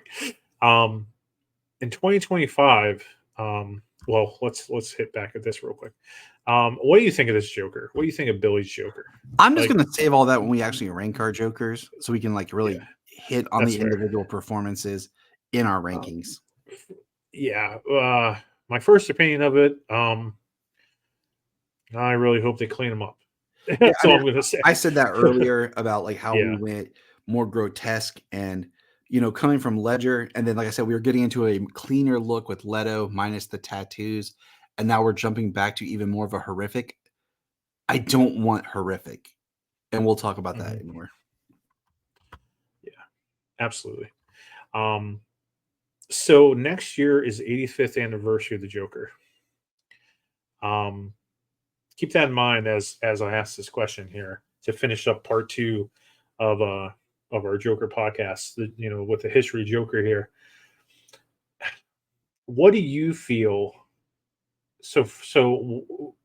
When do you feel the Joker lost his mojo? If you feel he lost it, I feel that what happened was Heath Ledger's Joker overstimulated everybody into loving the Joker. So they started making more books, more comics. And we also had at that time, just in general, we had already the year before The Dark Knight, they had started doing the direct to video animated films. So they were already ramping up another outlet for content. And then I feel like after that, they just started pushing stuff everywhere. We had our explosion of television, where we got, Gotham. And I feel like they just started saturating with characters and with that. And then, as you saw, we started the Black Label. Then, like, everyone had their own Joker book and story. Instead of incorporating these stories into main comics, they were like, we're just going to do a Black Label. We're going to do a Black Label. And I think we got to our apex of the Joker. Suicide Squad I mean, the movie did well, but it was kind of a misfire. Like I said, Leto's performance was cut and altered to where the characterization was lost, and you can see it in the film. And then I think when we got to Joker 2019, that was like the big point in culture of like the Joker. But having revisited scenes from that film, like you can definitely see that is not really the character. And I feel like that's where we started to lose it. We still had these books and stories coming out. Like I said, 2020 was 3 Jokers. But then you got to look at also the culture of like, we're going to reboot, we're going to make this, we have this. And you just got the feeling that they weren't doing anything. I mean, yeah, basically the references of Joker was cut from the Harley Quinn movie where he's referenced and said, but they weren't really saying, oh, it's Leto's Joker. So you had this idea that they were trying to move past this interpretation and the character didn't get its due. And then, like I said, you just right there, I think it just kind of futtered out because you had oversaturated the market. And then it's so weird because 2020 is where they were like, with Birds of Prey. 2021 is where we get the scene in Zack Snyder's Justice League. And then 2022 is where we get the I like the fact that we in the Batman film itself, we only got the little bit of the Joker as the Arkham inmate that talks with the Riddler, that they didn't actually put the full scene in the film. Like that was a deleted scene. I think that's a very good soft way of reintroducing that character into this world.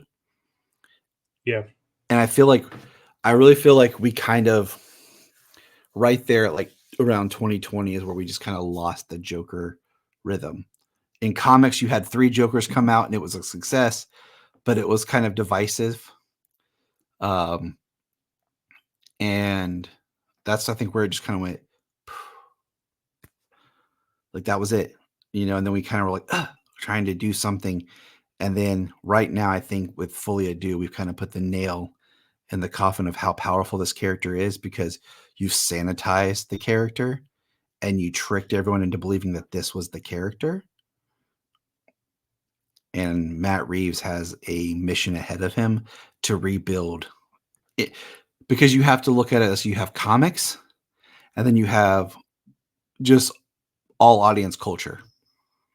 And you kind of have to have that discussion because you're not everyone's going to read the comics and read everything, but they are going to more likely see the movies.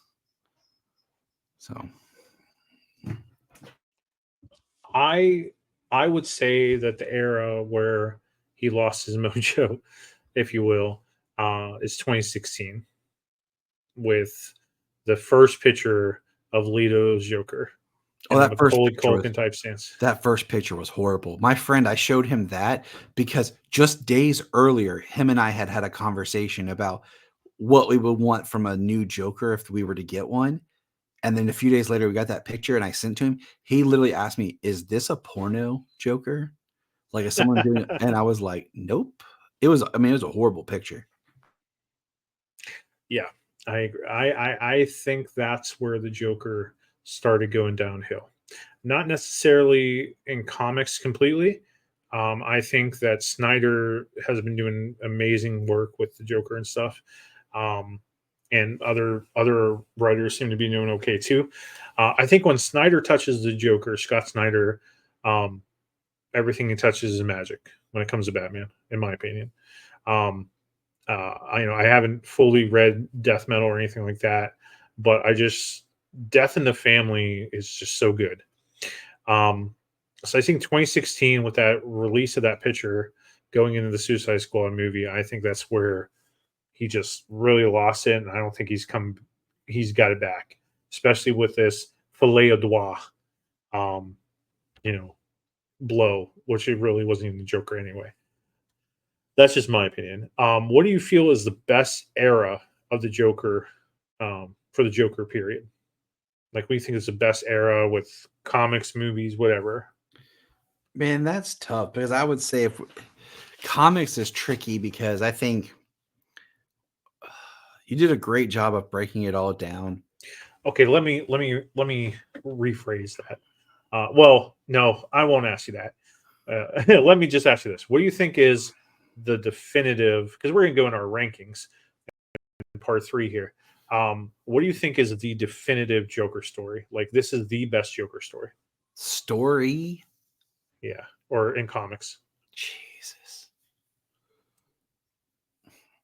I think most people would say the Killing Joke, but I think a lot of people miss the point of that book and what that book's really saying and doing. I think a lot of people look at like, oh, because it's the origin, but it wasn't set up to be the origin. It was supposed to be like, oh, it was a trick of like that could have happened. And Grant Morrison's even argued that there's imagery in that book that shows that Batman actually kills the Joker at the end. But then it became canon, so I think that kind of kills all that. But man, I don't know. I want to reread the Brubaker one that you brought up because I feel like Oh, that that's so good, so good, man. I read it a while back. I read it like in 2006. Um, in comics, the best Joker story. I'd have to. I don't. Death in the Family really left an impact. It's like Scott Snyder, he knew what he was doing with the Joker and bringing him back in a sense of prominence. He made him creepy and scary again, and like on the verge of disgusting at times. Um, and that I mean that story you don't get to that story without actually having the history and the relationship between Batman and the Joker. I don't know if I can really say what I think it is because I have to really go back and reread and analyze all of them because That's what I'm doing currently right now. maybe I'll just have to tell you. But I think if I had to pick one right now, I think Death in the Family makes me feel uncomfortable with the Joker, as well as some of the ones are really great stories. But I loved Three Jokers in a lot of ways, and I think part of it's because of the art. The art is so amazing, but also Mhm. you have just the dynamic of Three Jokers and how they infected Jason Todd, Batman, and Barbara, and how it was kind of like each one of them was impacted by one of the three, and what that meant. So there's parallels in that one, and like I said, that one's a little bit more fresh in my brain, having just reread it. But if you said error period, I think the Joker hit and why he became prominent is because you have 89, 90, 91, 92, this 4-year period of from Batman 89 with Nicholson to the animated series with Mark Hamill's Joker. And if you want to throw in 93 for Mask of the Phantasm, that's like a 5-year of just amazing, like too iconic. So like for us as kids with 89, and then we were still kids as we go into the animated series, it just kind of like that's this apex prime kind of time period. For me, 88 to 93 for the Joker, those 5 years are the best years for the Joker.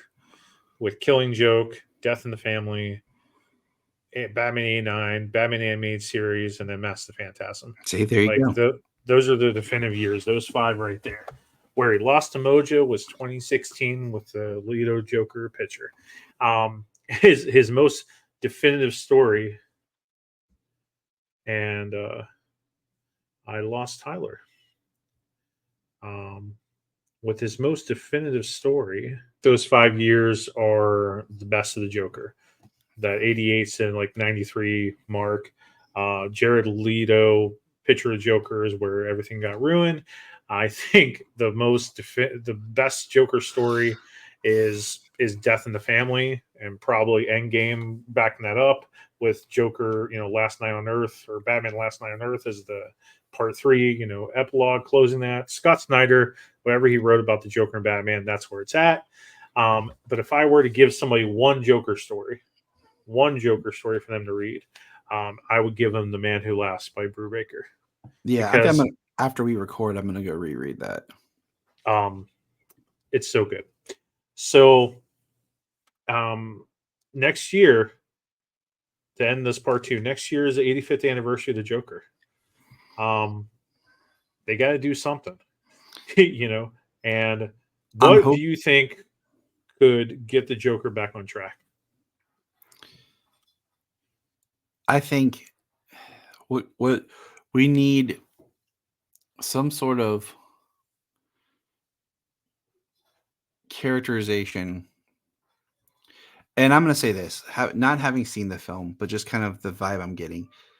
I think that next year they need to announce more of like the casting and everything for the Batman Brave and the Bold. And I think the Joker should be in the film, but not be the main antagonist.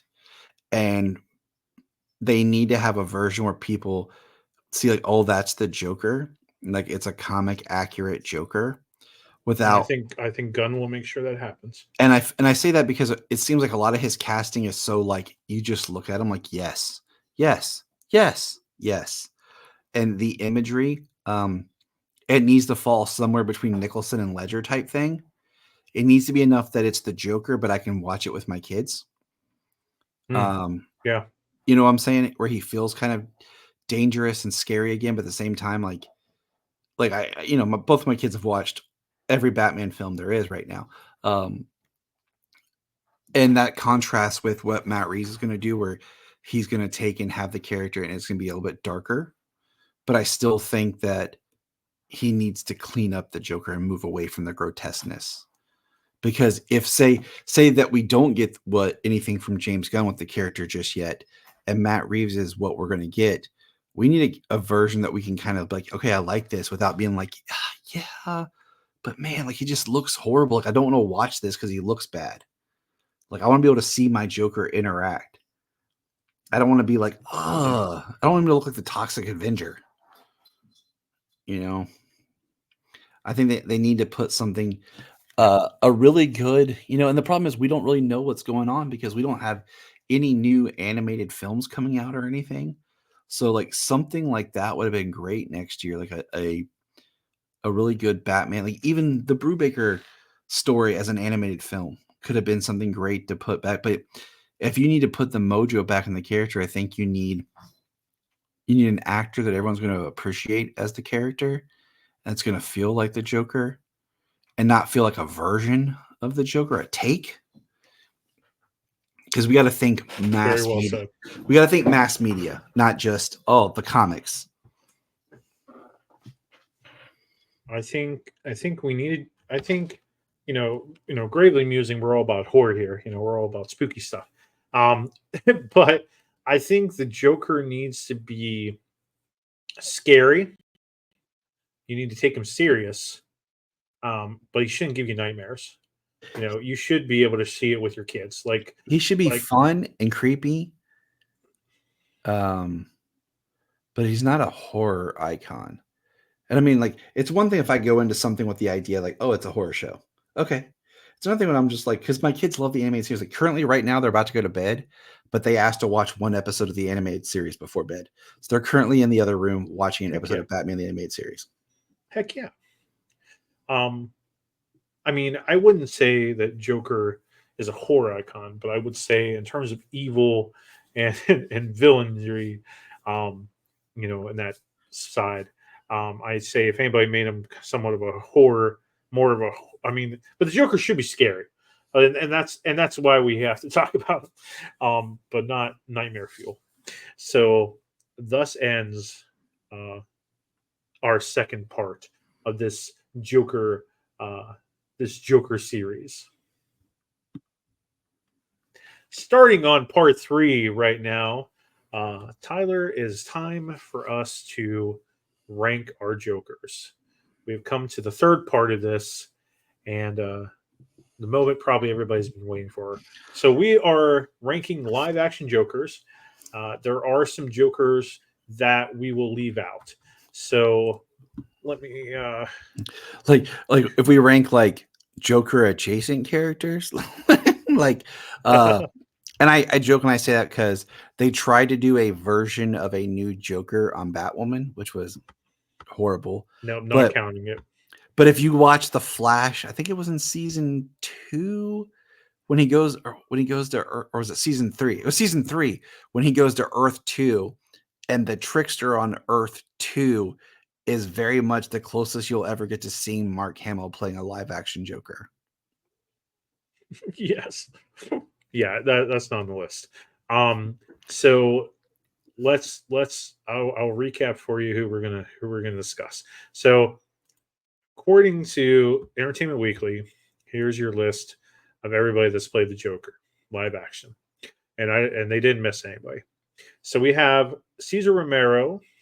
Okay, if you're watching this on YouTube, you'll be able to see the pictures here.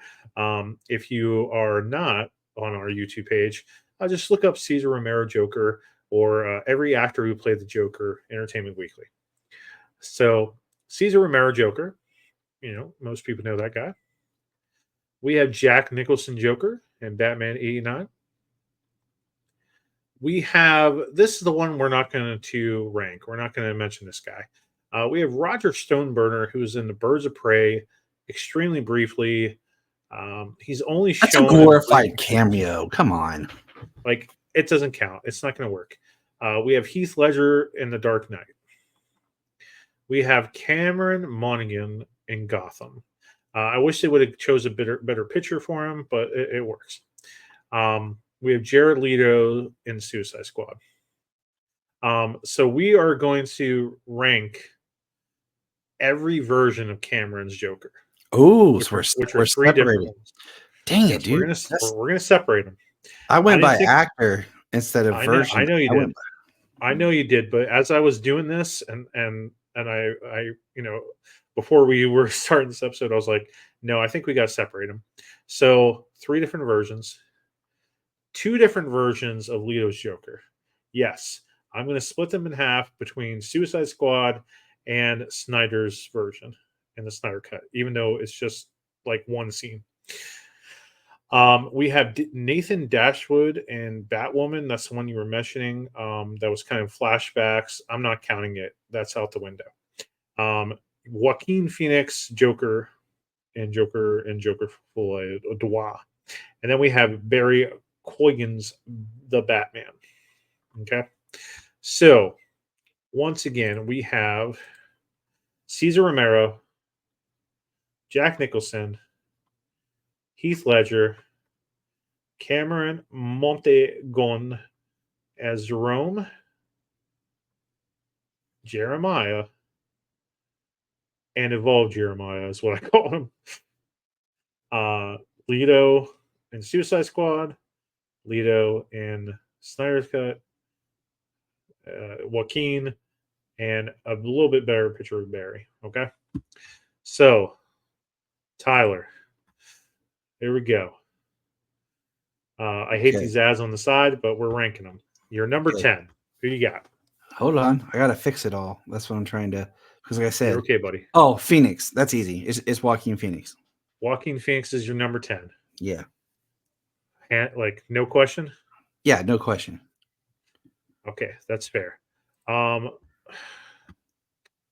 okay. Well, um, hold on. I don't know if it's going to let me do both.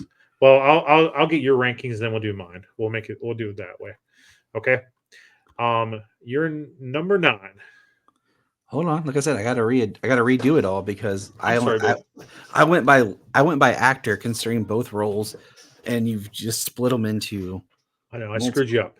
So while you're refixing that, why is Joaquin your number 10? So Joaquin Phoenix is my number 10 because he's not really the Joker. He's not the adversary. He's just a dude who put on makeup, called himself Joker. He's mentally ill. He's not the crown prince of crime. So yeah.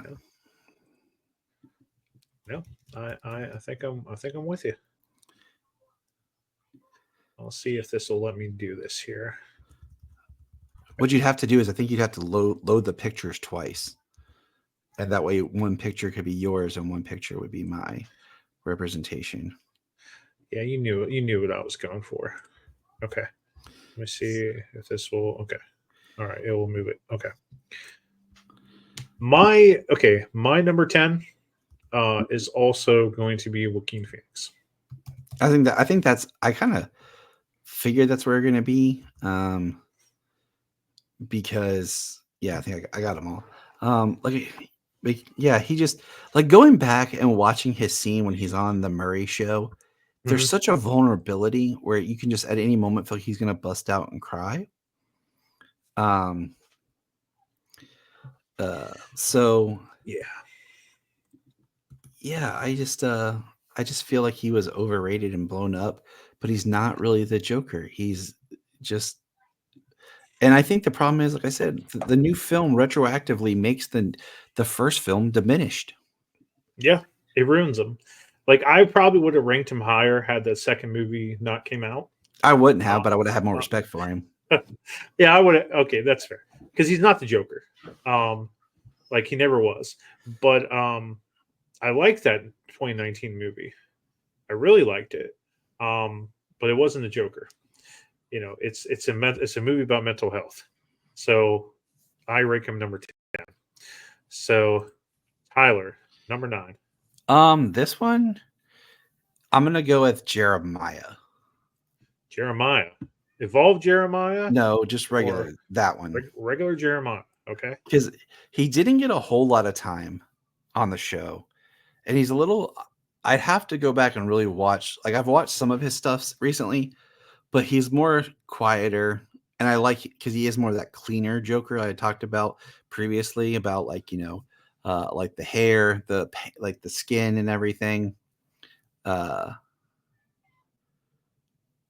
so yeah, I just feel like we didn't really get as much, out of it as I wish we would have. But I feel like there's still something.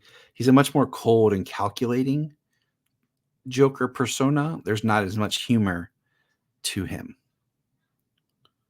So yeah. Yeah. So that's your number 9. All right. Mm-hmm. My number 9 is oh, he's not in here. Hold on. He might not be in here. Oh, hold on. Well, I think I gave it away now. Hold on. Let me see here. Okay. All right. My number 9 is going to be Barry Quilgan's in the Batman. I do not like how he looks. Oh yeah. It's it's horrible. I know they're trying for the horror aspect, and I always appreciate horror aspects, of course. Um, I if they're going for a mixture of Snyder's, Joker and if mixed with Heath Ledger, I don't know. I'm with you with what you said earlier. He needs to be cleaned up. Um, like he has stitches in the back of his head. I hate that his hands are all stitched. If that's going to be the way he's going to be, I hate it. I do rank him a little higher than Joaquin because he actually, we know he is a Joker. I liked his banter with Batman. I didn't mind his voice, and his laugh was all right too. But it's just the look. Even though we didn't get much of a look in the movie, the way he looks that we did see, I'm gonna hate it. If that's the way it's gonna be, I'm gonna hate it. So I rank him number 9. Yeah. So Tyler, number 8. It's Barry. Like, and for pretty much everything you just said, my thing is I ranked him a beat higher because I liked his interaction. I liked his interaction with Riddler too, and I like his voice because it's just kind of his. It seems like a natural kind of voice more than he's trying something. I also like his laugh because it's creepy, but it's not over the top. Like I told you before, like in my head canon right now, it's like he had recently battled with Batman, fell into the acid, and he's being healed. Like his skin's healing, his body's healing, and it's very easy for us to go into like the Batman 2 or whatever, where he's had surgeries and stuff to try to fix up some of his face. He looks, if we just go, from Ledger to him, like it's a huge, like I said, a grotesque look. And I don't want grotesque for my Joker because I actually want to be able to watch a movie and be able to look at the character and not just be like, like, Yep. And I think the actor's good. It's not a choice I think I would have thought of, but I'm not against it. And I think he could do something really good and try something different. But I remember when they released the scene, I was all excited. And then I saw, because you don't really see enough of his face in the film, in the Riddler scene. But then when I go back and watch, you can kind of see it. And when that photo right there was shown, I was just like, oh my God, this is horrible. And I hope that they cut that scene because of not only just his look, but for like pacing and timing and stuff. But then they released it as a deleted scene because they wanted to show the performance. So I really hope that when we get around to him again, like he's cleaned up, because he almost looks like he has too many teeth in his mouth. I totally agree.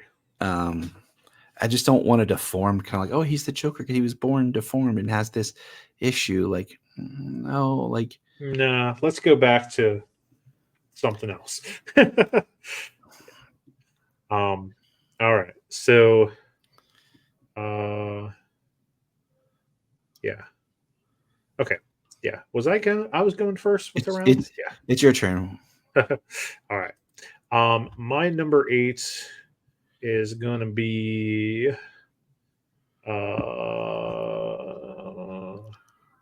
my number 8 is definitely going to be Jared Leto, Suicide Squad. I hate how he looks. I think he is the worst Joker that my wife said. Jen gave a ranking. Jen said he looks like a meth head. In her Joker view, is a meth head. I hate it. I hate the teeth. I hate the tattoos. The hair's fine. The kind of cleaned up skin would have been fine without tattoos. I hate this picture, the Macaulay Culkin thing. Yes.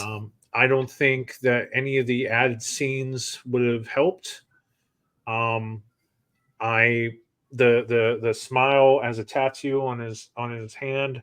It's all right. I don't like how he talks. I don't like how he interacts with people.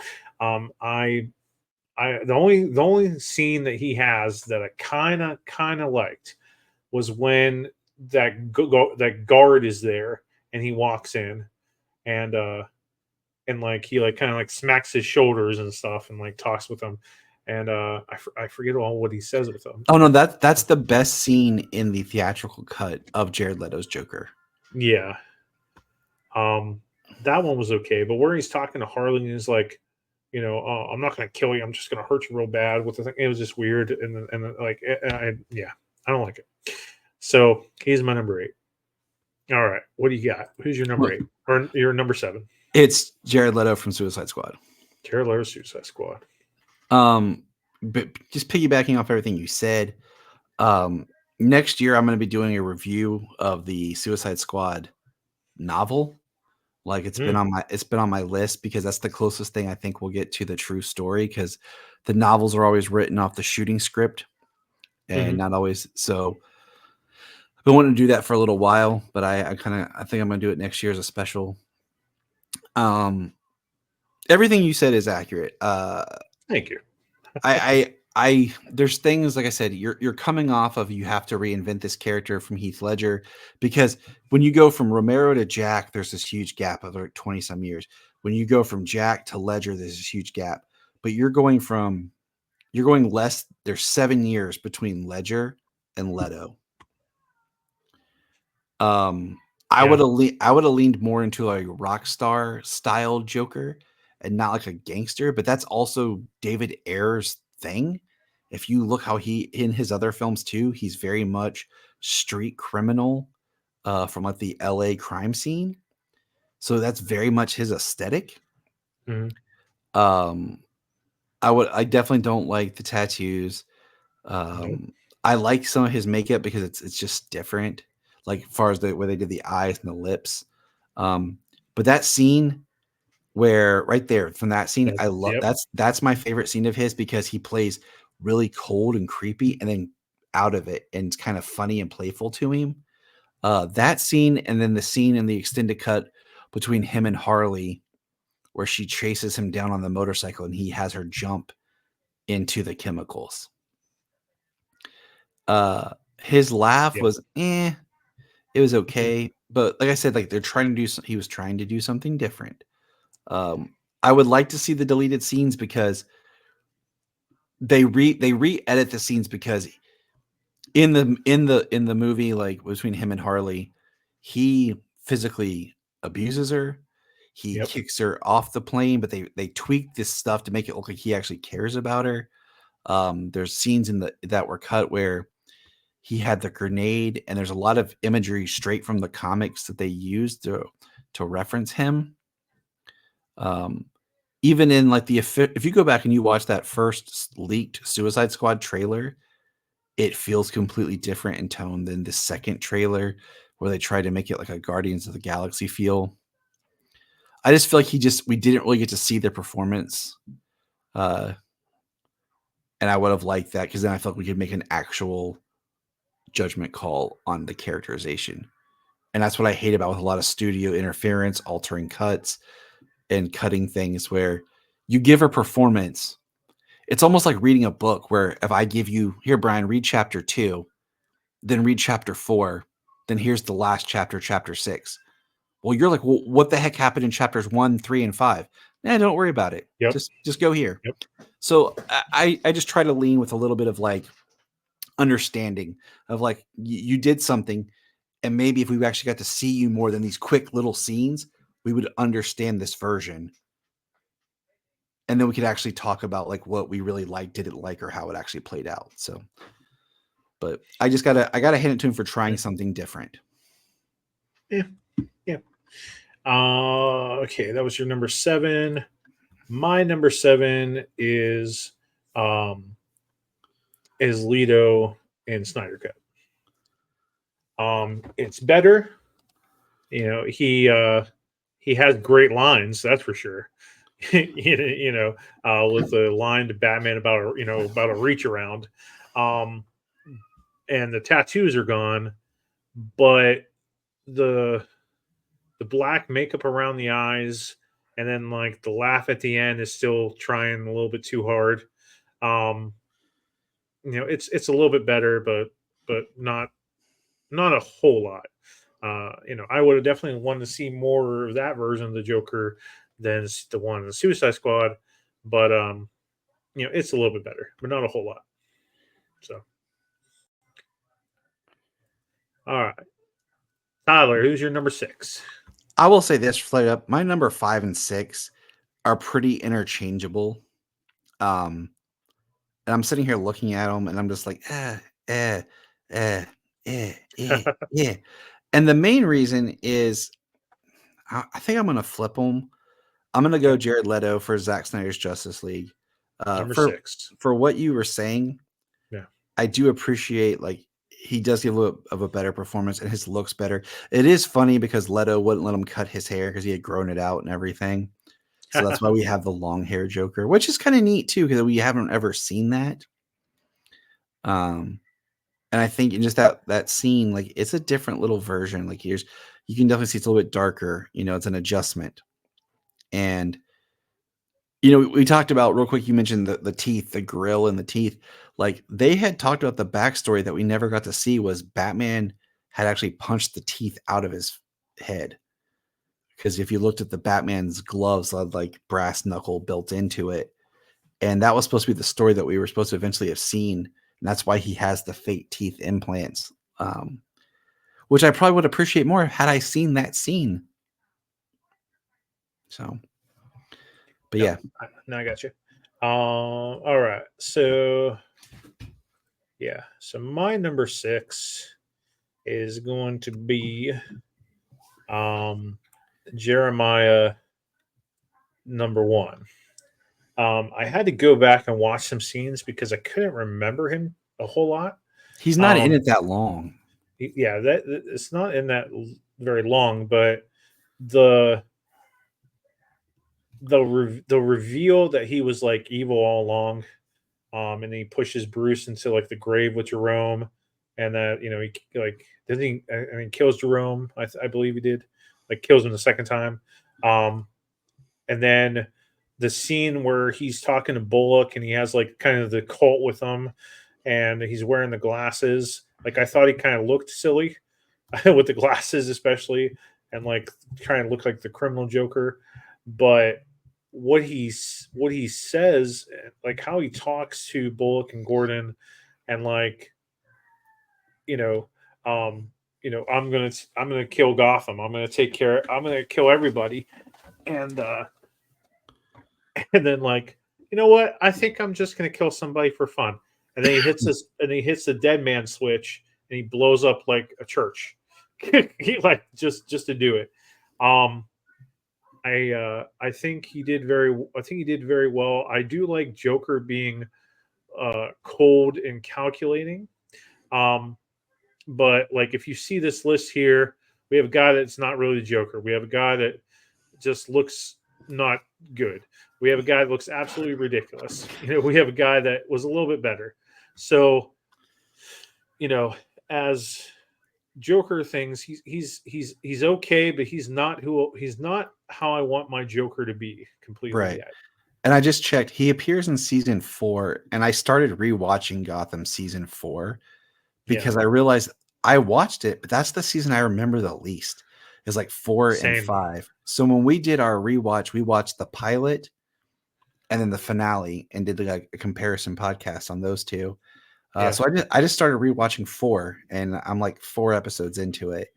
So I'm going to keep doing that because this is where he does show up, is in season 4. Yeah, like I like Cameron. So it was interesting to see him totally like do a totally different version. But I like the cold and calculus and the I'm just gonna do it type thing. But he's not there yet to way I like Joker. So all right, you're number 5. I thought we were on number 6. No, No, it is number 5. Sorry, I flipped it. That's right. Because I flipped it. My bad. My number is Evolved Jeremiah. Evolved Jeremiah. All right. And like this goes because this is like the first time we have the grotesque looking Joker. And I hate, like, that picture is horrible. He looks a little bit better in the episode. It sure is. But I hate the, like, in context is like he's supposed to be kind of a mental because you had Jerome and Jeremiah were twins. Mm-hmm.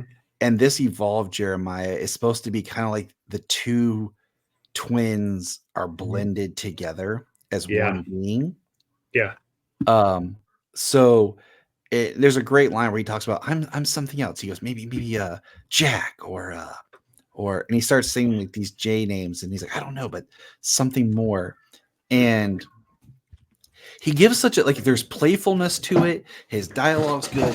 His voice is fun. Um, but I can't stand to look at him. And that's the problem. I want to be able to watch a performance and enjoy a character, but he looks Maybe this is a little bit better. horrible. A little bit better. I mean, yeah, that's a little bit better. But he looks horrible. Like he's got scars on his face. He has no hair. He's balding. It's just a little bit. And I understand the context of the show. They're trying to give us a third thing, but it's like this is supposed to be now. This is Joker proper. Yeah. And this is the image you're giving me.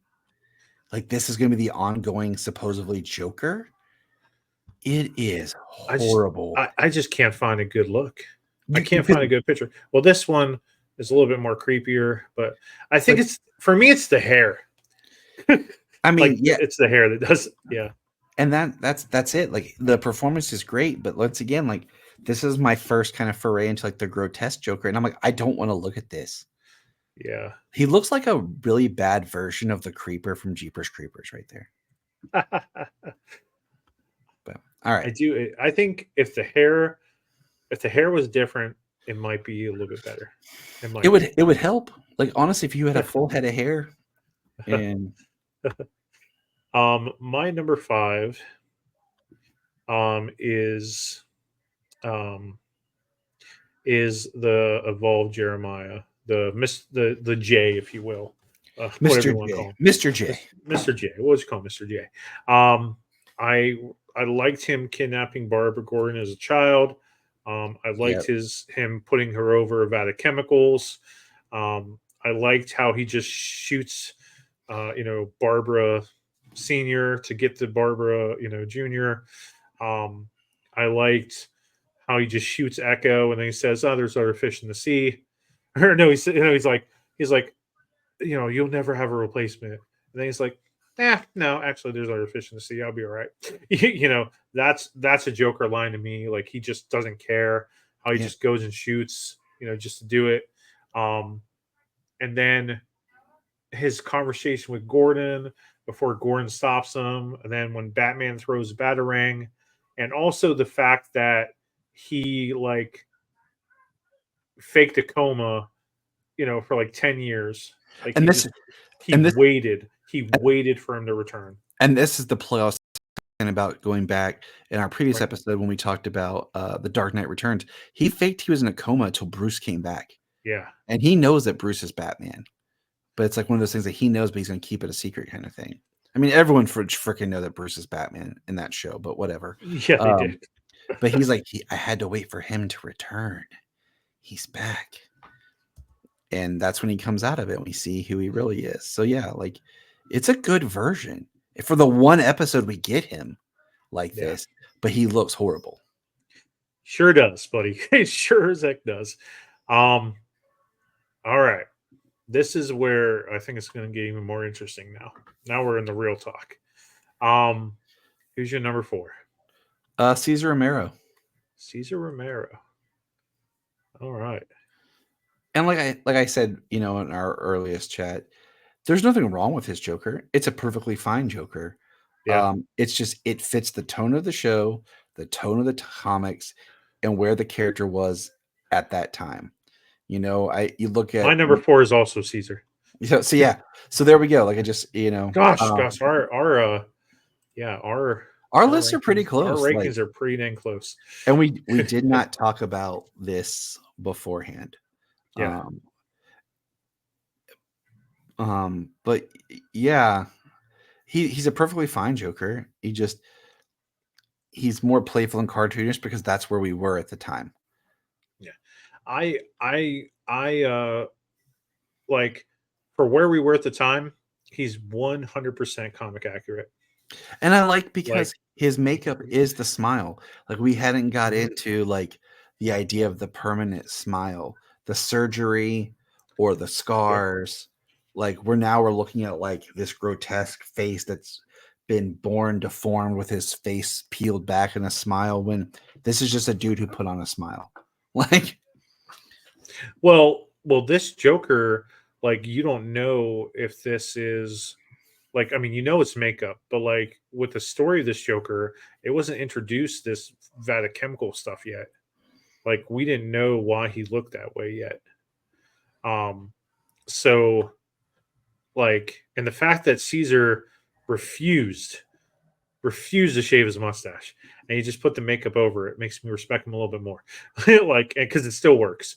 It's not like Henry Cavill's, whatever. they should have you just know, gave they should have um, just gave him a mustache like and put a beard on him like the death of they should Superman. just Like give him a beard for real. But I think Caesar is a great Joker. He has classic episodes like Surfing with Batman. That's just ridiculous. But his best episodes are probably his first episodes with the Joker utility belt. That's it's just a classic one. I think Caesar's pretty darn great. I really do. And his laugh is good. Um, his looks good. He's pretty good. All right, your number three, my number 3 is Jerome Valeska. Jerome Valeska. Like this is definitely pulling from Scott Snyder's run with like he had at one point, he cuts his face and puts it back on, and it's gross and creepy. Like, but he is Well, his so cult, his cult. So I'm glad I watched those clips. So the dude that helps Joker in The Dark Knight, that actor, gosh, what's his name? He's David just David. Delsmosian. Yes. Yeah, So the one that helped him in The Dark Knight with shooting the mayor is also the one that's like the leader of the cult to resurrect him. So I loved how they did that, how they got him in there. I mean, Um, it's his character goes through so much, like, but like he's so playful and fun, like in a twisted mhm. sense, and like the one scene I was watching, which is I think from the picture that you have where he goes into a building and he's like just shooting and talking and everything. Like, I don't know, I could watch him in this version. And especially like I said, this is when he's like had his face cut off and then puts it back on. And that kind of gives him more of that white face than when he was just Jerome crazy. So he's very entertaining. Like, but yeah, that'd be my third one. Excellent choice. Excellent choice there. My number three is Ledger. Dang. And I I like Joker with I don't like it to be makeup. Um I don't I don't like the face carving. I don't I like for me, Joker with the face carving. But he's so good. Like he's just I mean the boat scene, we could talk about the boat scene forever. The boat scene hurts him. But I understand but Mhm. him trying to get Batman, him trying to make people, have a bad side, him trying to corrupt Harvey Dent, him trying to corrupt Batman, him trying to corrupt Gotham, um, what sold him, like I remember seeing this at the midnight showing when it came out, uh, and going right off work. I got off work at like 11 and I went right to it by myself and I'm sitting in that theater and other than wondering if they're going to do Two Face, in this movie, even though thinking they should save it for the third movie, what like that opening scene is just so fantastic with him, like, I think he's out of bullets, just nodding his head and not really saying much. It was a great first scene. But what sold me is when he goes to the guy and and he's like, "You want to see a magic trick?" And he slams a dude's head down on the pencil. That sold me. Like that's a Joker right there. Him burning the money. It's about sending a message. Him breaking the pool stick and saying, "Here's tryouts." Like he is an amazing, amazing Joker, and he definitely deserved the Oscar. But they're just little things about him that I like. I like it to be a little different. So that's me. All right, you're number 2, Jack Nicholson. Jack Nicholson, I which like. which makes Leto your number 1 Joker. You mean Ledger? Or Ledger, Leto, Ledger, whatever. Okay, so Jack Nicholson is your number 2, and Ledger is your number 1. Go yeah, ahead. I mean, I like Jack Nicholson and his Joker, but sometimes his Joker was just a little too. It wasn't scary. Like I didn't have the fearfulness, and it was a little. But once again, I don't think there's actually like neither of like the main 3 in film. From Nicholson, Romero, and Ledger, I think did anything bad. I think they're very true to the character. But Nicholson, like having just rewatched Batman '89 again, like it's. I mean, he looks great. He's the most probably best looking Joker all around. So if we're rating just on looks, he's the best looking. He's got the menace, the hair, the skin, the smile. But there's like some goofiness to his character that's not goofy, like comical, playful. It's just kind of like, and I'm like, okay, I don't find him as sinister or unexpected, but he does. I mean, he's a great Joker. I mean, you can debate one in either way. Uh, Ledger's, it's the personality that just sells it for me. That, like you said, he's so good and he has such a strong presence and he's so menacing. And his thing about his laugh is top notch out of all of them. And I agree with you. The makeup aspect, I prefer the skin bleach type thing, but the makeup makes sense. The scars I don't like, but for this version, I was willing to go with because I felt there was a story to it. That was, even though we didn't really get the story, but it's part of like his history. But then since then, everyone's like, "Oh, that's the smile." No, and it was a take, it was a version, it fit into the world in which they were placing it. But his acting, performance, his characterization is so great and iconic for it. The sad part is I don't think there's really one version of live action Joker that I feel is definitive.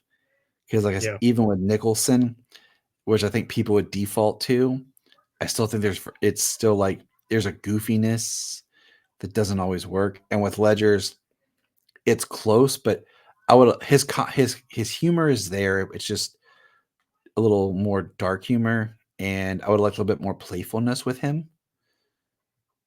And if we could have just gotten the look, like if we could have given him his characterization with the Leto hair and the Leto skin, it'd probably be like my favorite looking Joker. And then give him the just a big smile. Yeah, no, I get it. All right, so my number 2 is Jack Nicholson, with my number 1 being Cameron. I'm not even gonna like when I ranked just actors. Cameron was my number 1 because he gave 3 distinctive performances as one actor, 3 distinctive Jokers, all on point. So he was my number 1 actor pick, with Ledger being my second actor because he showed range and diversity. No, absolutely. I put Jack Nicholson a little bit better than Ledger, because I like the bleach skin. I like him following the vat of chemicals. I like the permanent grin. Um, I like his look. I like his. I like the suit, even though I like Ledger's suit as well. But I like you say that Nicholson's not very scary. Um, to me, there are some scenes where you're looking at his eyes and you don't know how he's going to act, and more so in that scene with Vicky Vale and Bruce is there, Mm. like you see in his eyes where when Bruce is talking about Jack Napier, and then like you can see the gears turning in Joker's head, like this guy knows who I really am, like I kind of got to get rid of him. The scene where he shoots Bob, the of course the scene where you first see him as Joker, where he shoots Grissom and he's jumping and laughing and like whoo, and shoots him several times, and then he just throws the hat and throws the gun down. He's like, oh, what a day. Like Yeah. that is such a good Joker to me. And I think probably what hurts it for you is the Prince music, because you hate Prince. Oh no, the Prince music really It and really hurts. this Joker has like an obsessional love with art, Yeah. too, and like the whole like art with Alicia thing, and Mhm. I don't think he's the definitive Joker. I don't even think Cameron is, but I think I just put him a little higher. I rank Cameron at number one because this dude played one, a two, a three Jokers. He played like kind of all three versions of them. But this version right here, the Jerome Joker, um, Cameron's hair is perfect.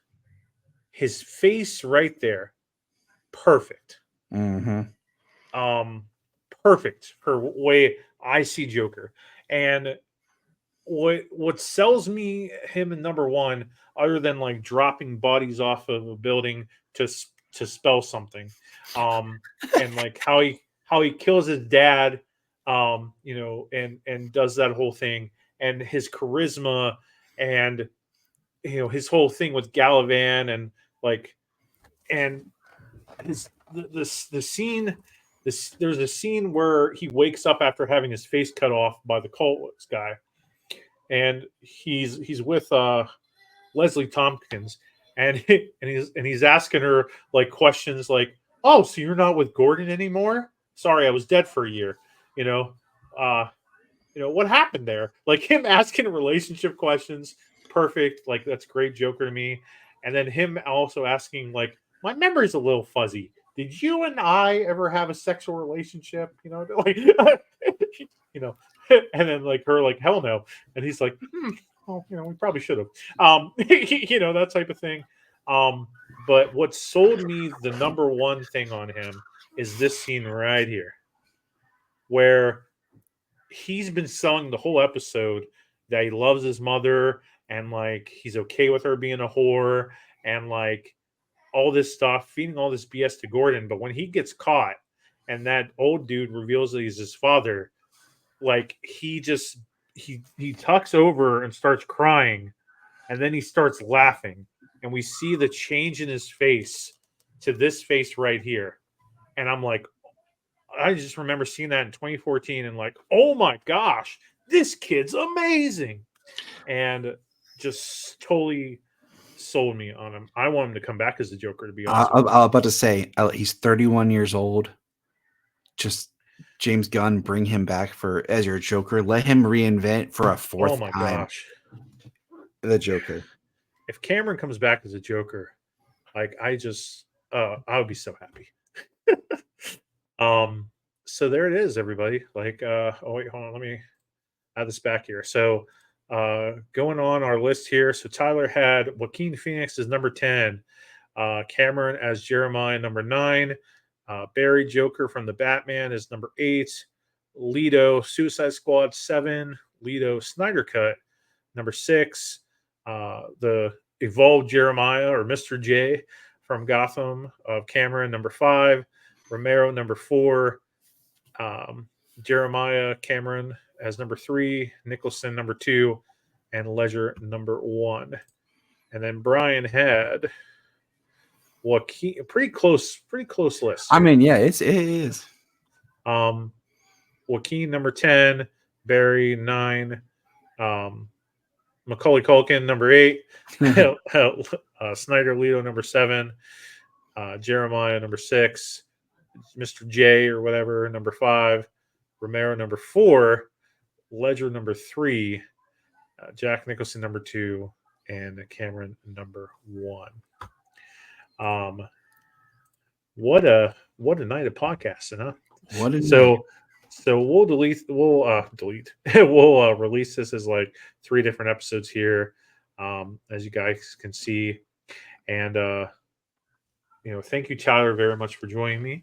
I hope everybody I know if everybody liked this podcast and they want to know more about horror history and more about evil characters and their history and more discussions, make sure that you hit our follow button on any podcast player. Search for Gravely Amusing. And search for us on YouTube, Facebook, Instagram, TikTok, X. Hit like and subscribe. Keep those lanterns lit in the graveyard for me. I hope this podcast thrilled you. I hope it shocked you. And if nothing else, I hope it left you gravely amused.